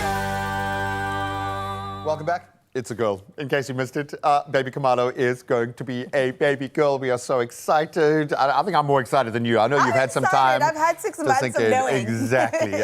Congratulations to both of you. Thank you so much, Grace. So excited. Cannot wait to delve into this journey and finally someone else can do some of the parenting content. Listen. With me. We're going half-half, at least for the next while. But for now, let's turn our eyes towards our wonderful performance today. Taking to the stage right now to perform a song called Jay. It is all about ASAP Samba. Take it away. Lua samba, lua samba, so lua samba, funny precious samba, lua samba. Young. ASAP samba, she be 9 get rapper. Dika meta, make I go call my dealer. See Shakira. Now come my villa, cause I like I shake that baby, but I know fi explain that. About Tinja, yeah, make you know they disturb me. I dey on my own, no more, nothing they concern. Minding my business, no more, nothing they disturb me. Either I'm rolling my backwood, pushing my sativa. If it's paying the car, don't do no reason. For Manila, always with my dealer. No condom, no risk. I'm with these Latinas. I can never let you go. I'm on your heart, I can tell you. I can never let you go. Ain't no playing on this side, we locked in forever. Ain't no playing on this side, we locked in forever. Mellow. Yo, I'ma get this life now, YOLO. Don't do me, bobo, for your matter ain't that so way to. Totally goes in my bed, go down on me like a zonto. I can never let you go. I'm on your watch, I can tell you. I can never let you go. Ain't no playing on this side, we locked in forever.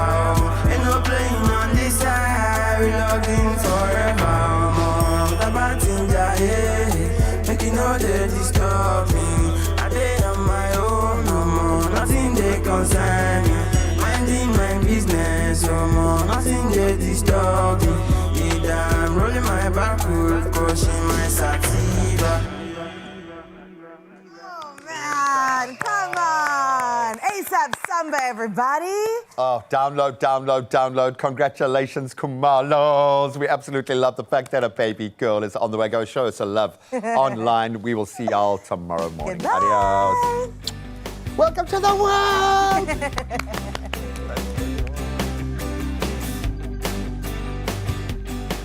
Another feel-good production.